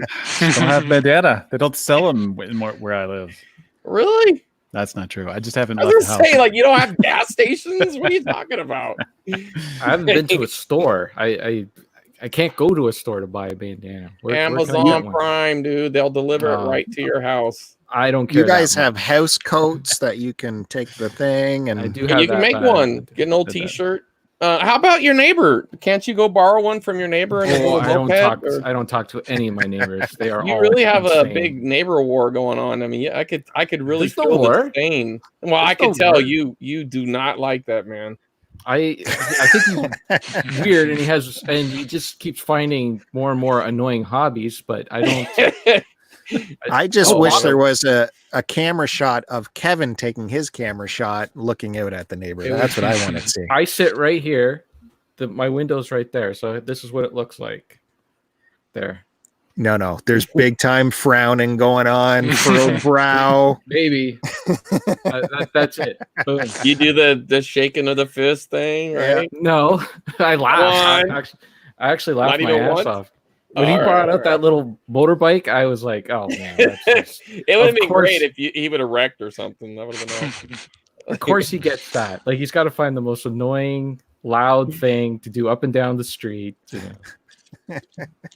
All right. Well, All right, Chris, thanks for joining us. You can go back and count your VHS now or something. I'll do that. I'll do that. All right. Okay. Thanks for joining in. Appreciate it. It was All right. awesome as usual. All right. See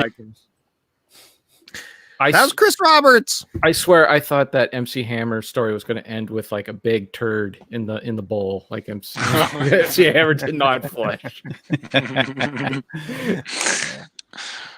Oh man, Chris Roberts and all of his VHS. VHS is cool now. Is it? Hey, It I've is seen not. a Blu-ray collection video where I see some VHS in the background. Those are Yeah. all VHS from Yeah. my childhood, except for there's one in there that I had bought like maybe in the 90s, but the rest are all from my childhood. Sure. So they mean I have something to me. one. Someone left it at on a table at work and said free, and it was like the Bram Stoker's Dracula from 92 or 93. So I was like, sure, I'll take it home. But they are not fun to watch. They No. look terrible. Like unless it's the only way you can watch it or something. But even on YouTube in 2040p, it looks better than VHS. Yeah, and Kevin made fun of me when I had all my VHS out. But now Chris Roberts, he takes an Instagram shot of his VHS and gets 500 likes. I don't know. My what you're talking picture about. of my birds, no likes. VHS, tons of likes. I don't even know what you're talking about, man. Oh, you've made fun of my VHS before, let me tell you. Okay. Anyways, I have a bag of VHS if anyone's interested. Still for sale. Anytime anyone wants. I saw those at the Berry Game Exchange. Yeah. They were not moving. Who knew that the value is going up all this time? So who's winning? This guy. I am into the C's now, guys, and for I think this might be the second time we have a comedian. We're showing some comedy albums. So who's See Carlin. comedy albums. I'm I was gonna say Carlin. hopeful it's Carlin and not another comedian with a C. Cosby. Yeah, that's the one I wasn't going to say. Nice. yeah. New News, Teenage Masturbation, all kinds of great tracks on there by Little David Records. So yeah, Carlin, prolific at pumping out material, whether it's HBO specials or records or CDs or whatever. I never heard of that record label before, Little David. So that's kind of neat. That's from 75. So that's as old as someone. Okay. Giving it too much information. Another from Little David Records. Another Carlin. From The Stool, Shoot, The Hairpiece, Sex and Commercials, Drugs, Birth Control.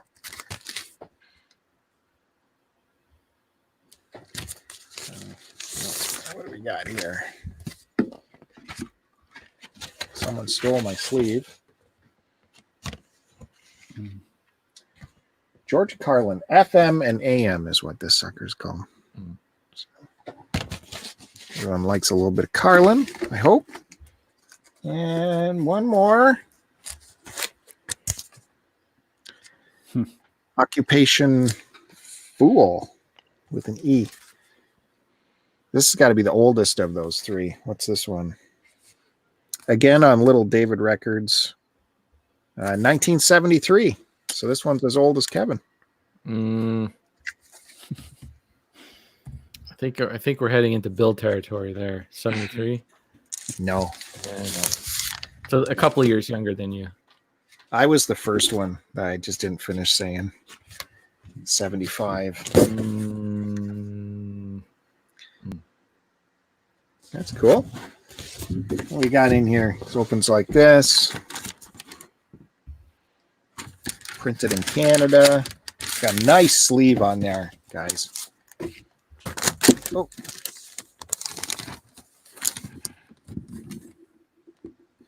Yeah, this thing's seen some play too. Chris Roberts goes on to say that VHS looked great on a Sony CRT. Also, there are a lot of movies that are out of print and some cuts of movies that never made it off of VHS. True. I got a Sony CRT.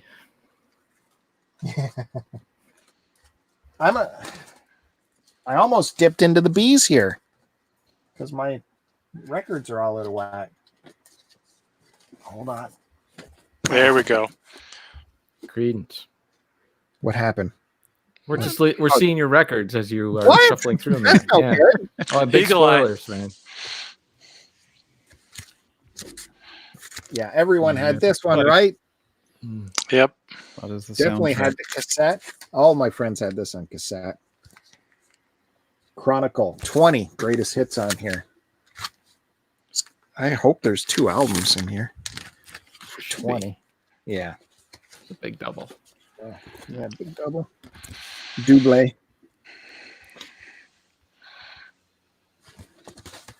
Wow, and they are hits, man. CCR pumped out hits after hit on Fantasy Records. Really, John Fogerty cranked out the hits. The rest That's of it true. Talk Yeah. about getting screwed over. Yeah. big Jeez. time, man. It's God hard dang, to, that felt hard so to think bad. about. Yes. Have you been checking out his the videos he's been doing with his kids in quarantine? Yeah. They're fantastic, man. Mm-mm. For sure. As well, it's just a little aside, but Nora Jones pumps out almost every day a little track, and I've always been in love with Nora Jones, and she's been doing some great stuff. She did one mini concert of like 5 songs, just doing Willie Nelson songs, just her at her piano, just noodling away, and Nice. really good. Some more CCR. If you're listening to a song and you can't help but go, chances are it's a CCR thing. Yeah. So you got Yeah, that's a cool cover. Yeah. got this action. Bird. Right. Hit it. I don't think I've ever seen that. Is there a picture behind each one? Yeah. Okay. There is. There you go. Gonna say These are it's- all the guys Fogerty had to re-record.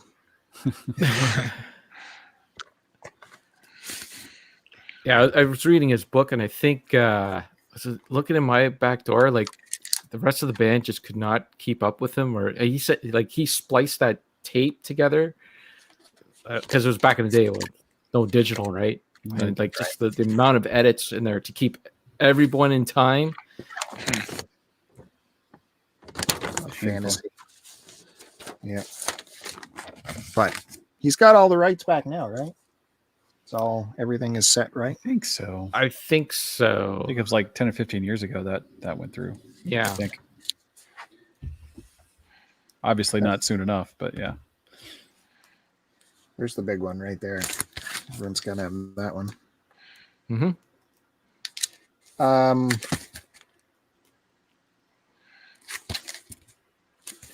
I'm trying to think. Weren't they trying to recreate one of these photos on those YouTube videos, Kevin? Was it from this album? when they were outside? Oh, yeah, I think so. Yeah, it's not On the this front. photo. It's not that one? Is it this one? They did one in front of a van, which reminded me of a very iconic photo, but it's not on this album apparently. Anyways, yeah. Again, all these are on Fantasy Records. This one's in stereo as well. Look at that shirt, man. Oh, I would totally wear that. You and your Paisley. Yeah. Yeah, Fogerty, I can't remember where I listened. It might have been on Stern. He had a really great interview, very frank about, how he taught himself how to play guitar. And he didn't have the confidence, even though he's an amazing guitar player and, meeting up with Hendrix and stuff like that. And ZZ Top guys, all these guys would be in the same hotel and he didn't think he had the chops to hang out with them, but he's Fogerty. So Wrote the tunes, man. That's oof. more important. Writing those tunes. You're right. You're right. Absolutely. So yeah, that's it for the CCR for me. So I can move on to someone else. If you're liking what you're seeing, don't forget to hit the subscribe button. Get that 310 happening. If you want to see more Jake from Polykill, I need a subscription. That's it. We're just going to stay here and look at the screen until we get other stuff. All right, Jake, what do you got for us? Okay. Got a few more here. I'll run through some of these quick and then I'll band-aid the last one. We're just going to use that as a verb now. But is anyone familiar with the Avett Brothers? Sure. Yeah, I have some good friends who like that band a lot. Okay. So you actually look a lot like Seth Avett most of the time, Bandy, with the bandana. He wears the bandana. There's a painting of him here. So that's, nice. You're kind of rocking that look.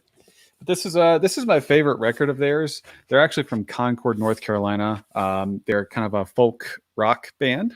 Emphasis on rock, but kind of like with folk instrumentation. So it's kind of more along the Americana vibe than just pure folk. But they're two brothers. They're excellent songwriters. This is the first record, I believe, that they actually worked with Rick Rubin on. And then nice. did a few more with him after this.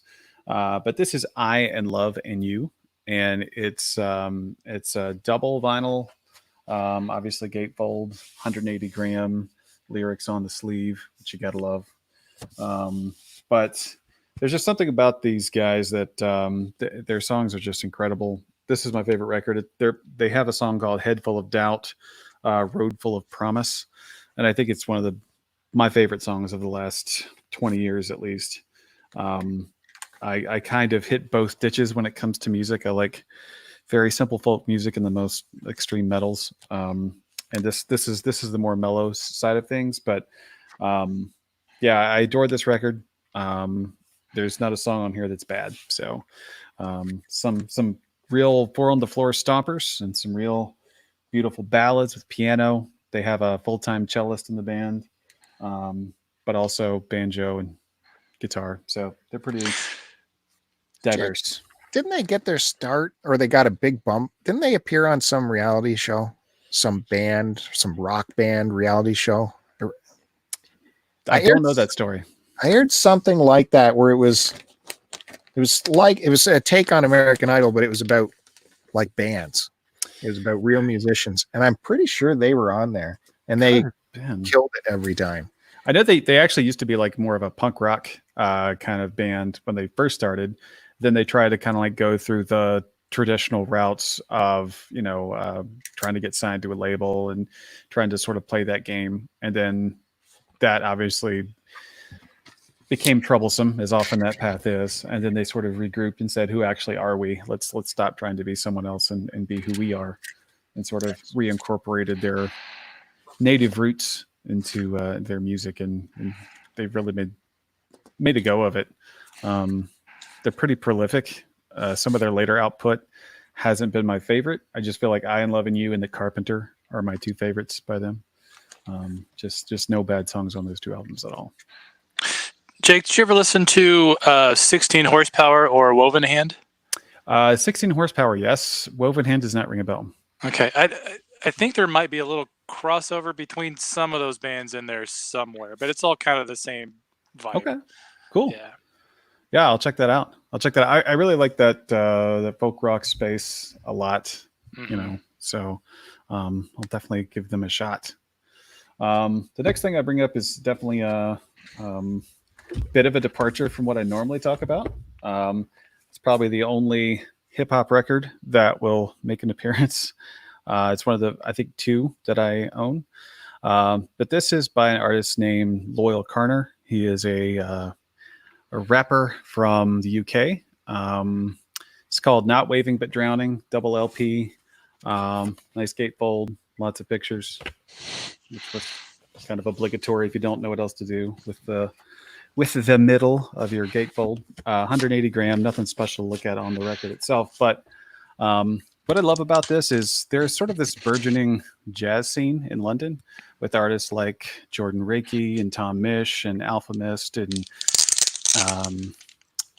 there's some real cool energy in this, and he's sort of capitalized on this. So like this is a much more what you call conscious hip hop. So it's more like a stream of conversations with some really smooth, almost jazz backgrounds.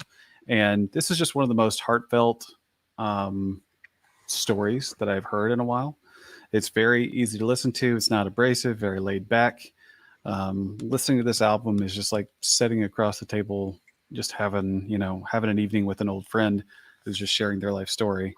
Some really, really cool moments. And I just thought I would just bring this one along because it's wildly different than most everything else that I talk about. But yeah, if you're interested in what UK jazz sounds like with hip hop on top of it, check out Loyal Carner. It's great stuff. Lastly, this is the Bandy pick. Cool. Bandy will know who these people are. This is nice. Summoning with Doom We Come. Summoning is a atmospheric black metal band from Vienna. They started in like 1992 or 93, and they are extremely reliant on the lore of J.R.R. Tolkien for their music. And I got this box set. It's not my favorite record of theirs, but when they release something, it's kind of a big deal. So in the box is a nice slip mat with Minas Morgul on it. Man, which is pretty baller. We also have a nice Eye of Sauron patch nice as well. It also comes with a bonus 10-inch with some bonus tracks, which is it's great. I mean, the album's great. It's like I said, it's not my favorite of theirs, but when they put out something, you have to get it. Nice gatefold with some nice, obviously, Misty Mountains. If you're a black metal band, you have to have Misty Mountains on your cover. And then again, glorious painting on the background. But yeah, this is a band that sort of incorporates a lot of the dungeon synth sound, very down tempo, a bit raw, but not like unprocessed to the point where it's painful. But yeah, they just sing about Middle Earth and tell stories from that canon. And I don't know which is my favorite. I'm a big fan of Old Morning's Dawn, that era. But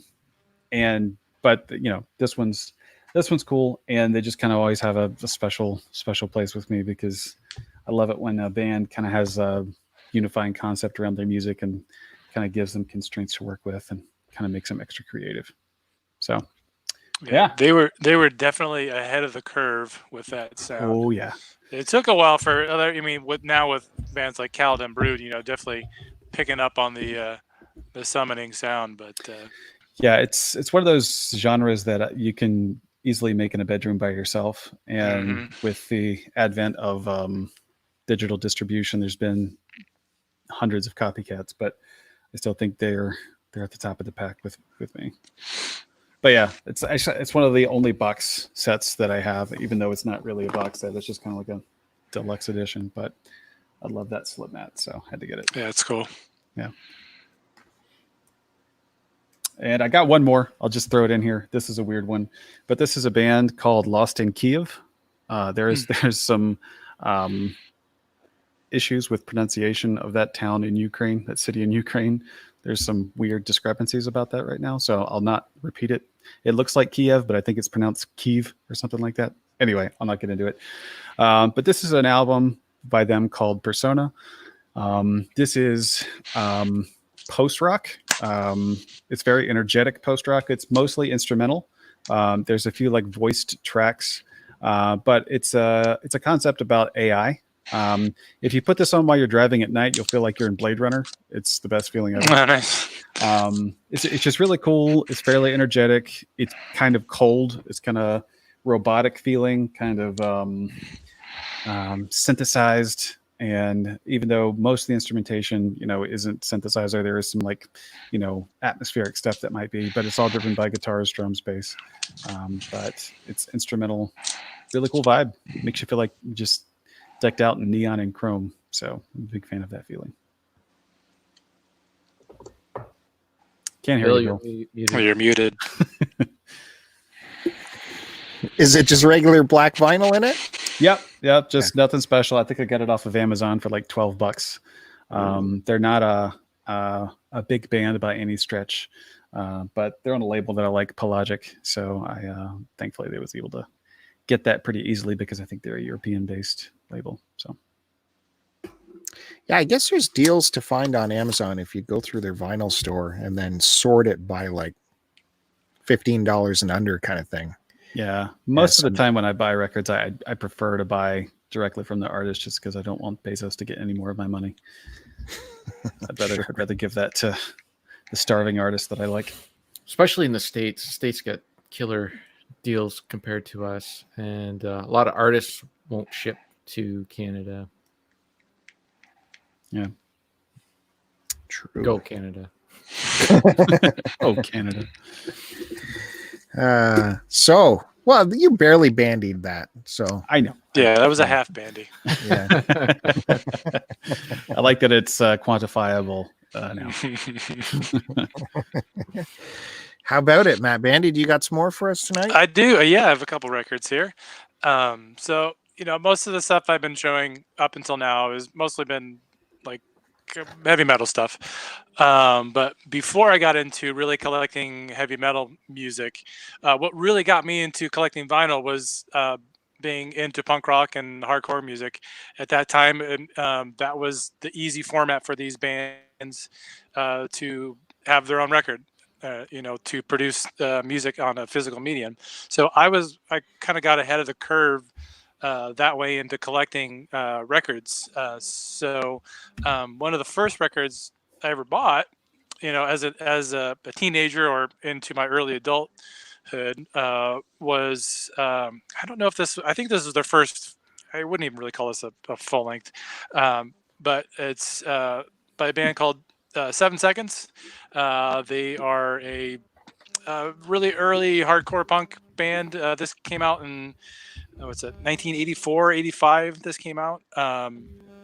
They kind of bridged the gap between traditional like American punk rock music and then hardcore music, American hardcore music, where they kind of appeal to like the punk rock kids and the hardcore kids. But this was one of the first records I got. It's pretty seen better days there, Bill. Got a little ring wear. I bought this from Reckless Records in Chicago, I believe. Yep, that's where I got it.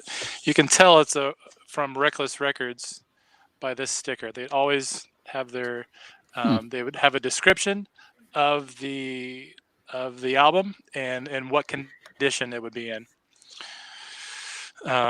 This record is kind of known for having a cover of the 99 Red Balloons by I forget the name of that German pop band who originally wrote that song. Anybody know that? I'll Not ask off the top of Sarah. my head. Hold on. Yeah. You got a little pictures of Nina. the band here. Nina? Okay, I would never would have known that. You got a picture of the, the band and some show photos, which is very, very typical. You got this guy here who might be showing up in a record here in just a second. But yeah, so that was by 7 seconds. And then I got another record here by another very pivotal and important band in my life. Actually, the last show or concert I went to before everything got shut down was by this band. It was my first time seeing them, and it is by Youth of Today. Oh, cool.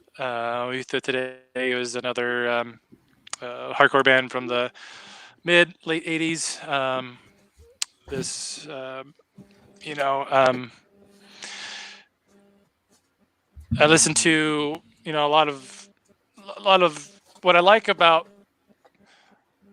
this style of music is that it is aggressive, but it has a positive message to it. A lot of these bands from this time period and from this this subgenre of hardcore, being youth crew, would sing or talk about positive message, and that was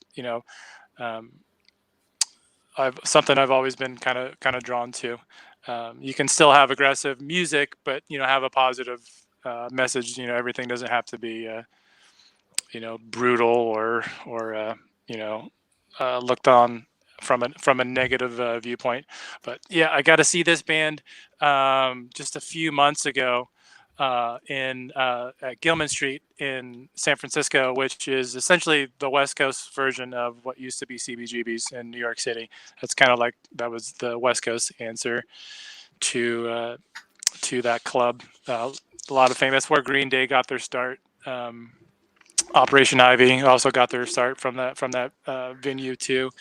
This was the original Caroline Records pressings. This originally or later got picked up by more famously by Revelation Records, which is another shot of the band there. But yeah, this was got to see these guys for the first time. They've haven't put out new music and since this record. Well, there was a 7-inch that came out after this, but they've still played little tours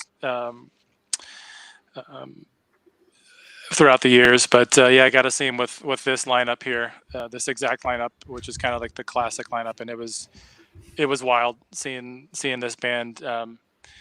And the crazy thing is this Porcelli, their guitar player, that image is just burned in my brain, right? That's what that guy's supposed to look like.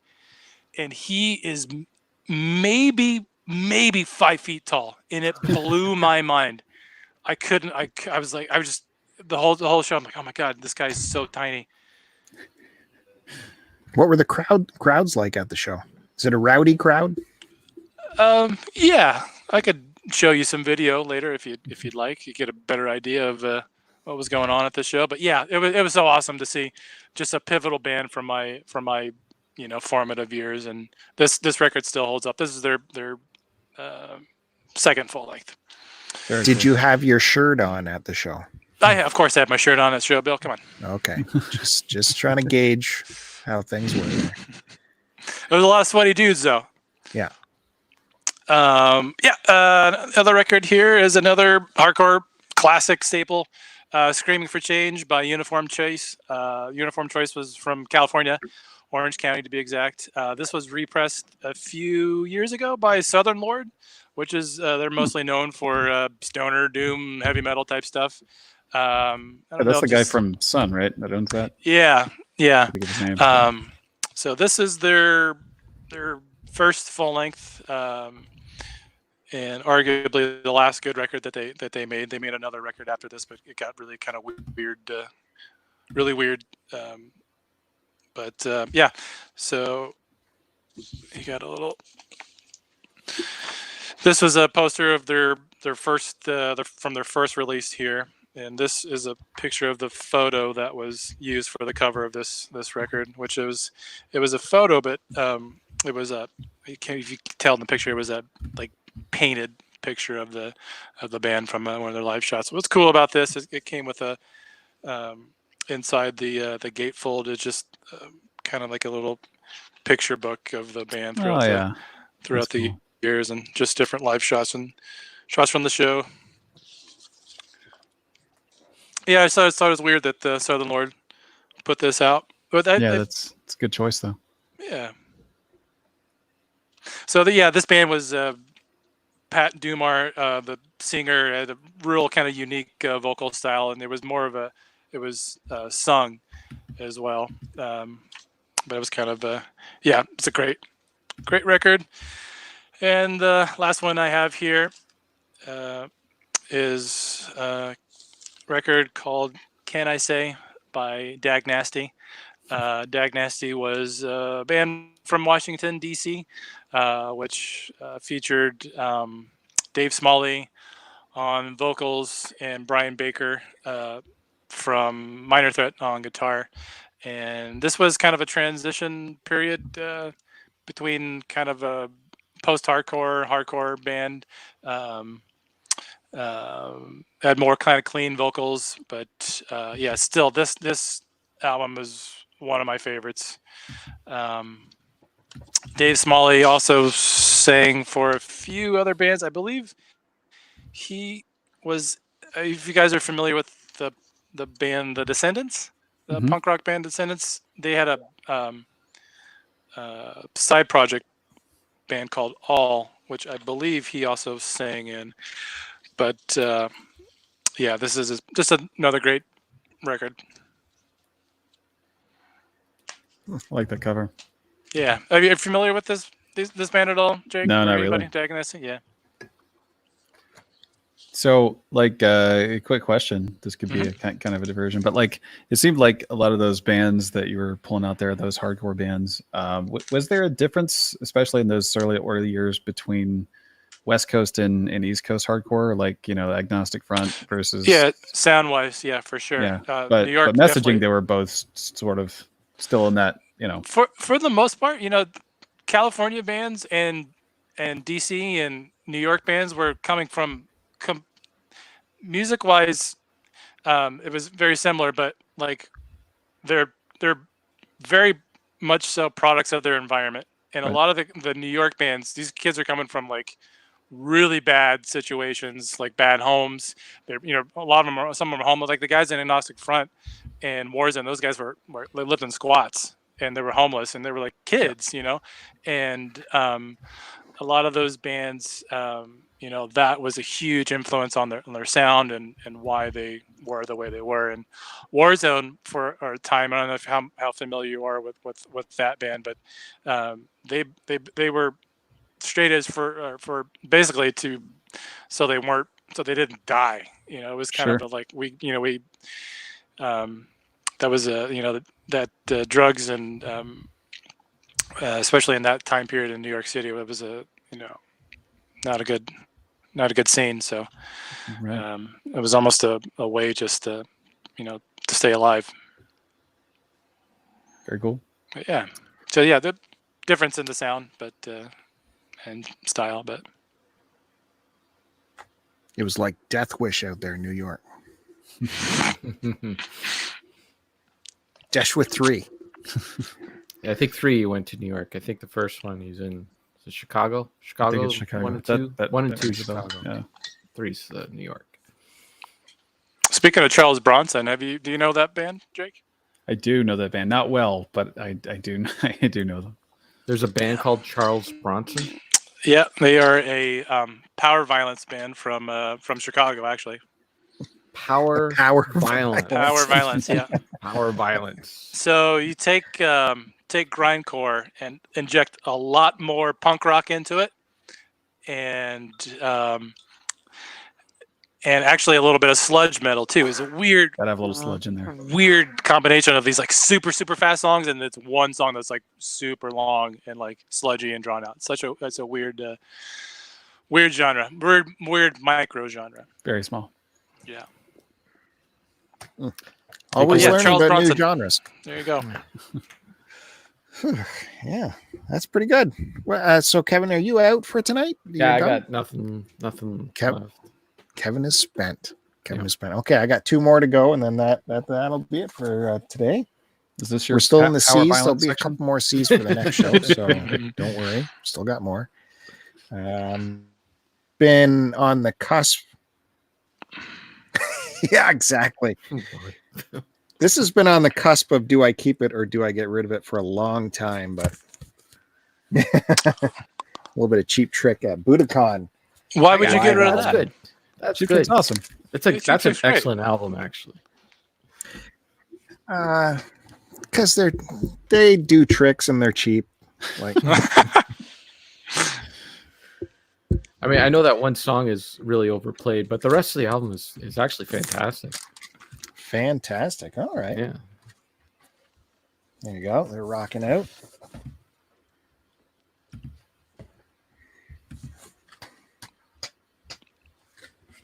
Getting right into it there. Mm-hmm. What do we got? 1 record on here. Wow. I don't know what was going on here. Oh, some cats were dancing on it again. Some cross hatching going on. I don't even know how you get that. On purpose. This thing right there. Yeah. Okay. It's probably the other side. Scott. It was enjoyed wherever I got this from. Anyways, the cover's in great shape. So, Cheap Trick. And this other one, we're going to go back a ways. Maybe it'll surprise you guys. Oh, nice. Sweet. God. Did some country. Yeah. Yeah, this is a neat record. Really is. That wasn't one of the ones Sure. you think about getting rid of, right? No. Well, Okay. I did when I first got it. I had to play it to see if it was what I would like, because if it's too orchestral, too elevator-ish with these kind of artists, I'm not into it.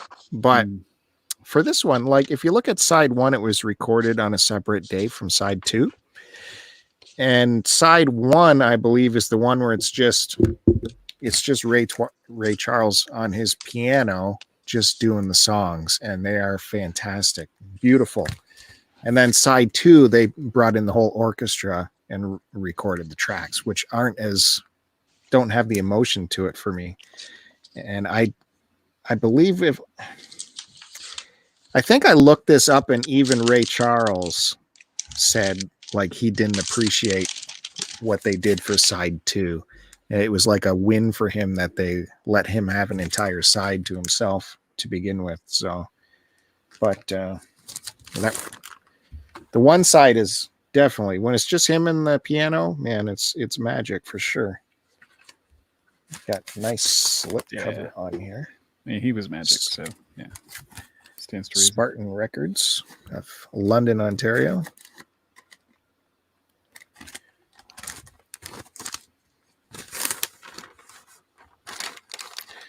I mean, it shows some wear, but it plays fine. I remember this playing fine. Copyright, not for radio broadcast. Spartan of Canada. I'm still trying to see if it's mono or stereo on here, because the cover lists both. The Ray Charles Big Band. Yeah, maybe it's side 2 that's just Ray Charles, because side 1 says it's Ray Charles and his big band. I don't know. So yeah, ABC Paramount full color fidelity. Let's see, mono. Okay, mono is ABC 435. Okay. And this is ABC 435. So we got the mono version. It would have an S there if it was stereo. So that's cool. And that's it. That's all I'm going to show for this time. Since we are at over the 2-hour mark, I'll give you a preview of the start of next week. Still in the C's. I already showed that one. Mm-hmm. We already saw that. Now you're going to see a good version of it. So Terrible. Terrible. I'm going to see what it looks like by Yeah. a collector who takes care of his stuff. There for 20 years with no sleeves in it. Can't wait. How many cats danced on that copy? So yeah, look forward to that next time. Next time on the vinyl collection, we're still in the C's, and we're going to work our way into the B's. Only it's just that artist left for the C's, unless I did my filing wrong, which could be part of it as well. And then we're getting near the end of the alphabet, and then we're going to see some collections of like specific artists altogether that were not a part of the filing. And then we'll have like a miscellaneous section of stuff that I never put away or that I purchased recently. So there's still lots more to come. Lots more to go through. I hope you guys can still join me for that. I hope you guys still have more to show. Kevin said he's running low. Stringing out a bit here. Well, I did remember. I do have that Hemispheres collector's edition that I didn't grab. So maybe I'll show that next week. I've only seen two Really? AC/DC records from you. I got a whole bunch. Yeah, that's what I mean. Like someone's holding out. I've tried like interesting things. I mean, I got a bunch of stuff. I don't like. It's not as unique in that I don't have metal bands that have ABBA as their logo and stuff. I just got like the stuff that everyone knows. I think, anyways. Well, that's all part of the show. You can't just have me alone showing the garbage. All right. Well, I'll try to think of something for next week. But yeah, I'll definitely grab that Hemispheres. Yeah, I'd love to see that. Yeah. It's a really nice set too. So, That's awesome. That's awesome. For sure.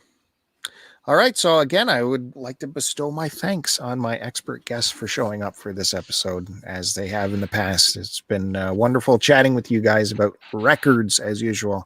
This is the 7th episode of the vinyl collection.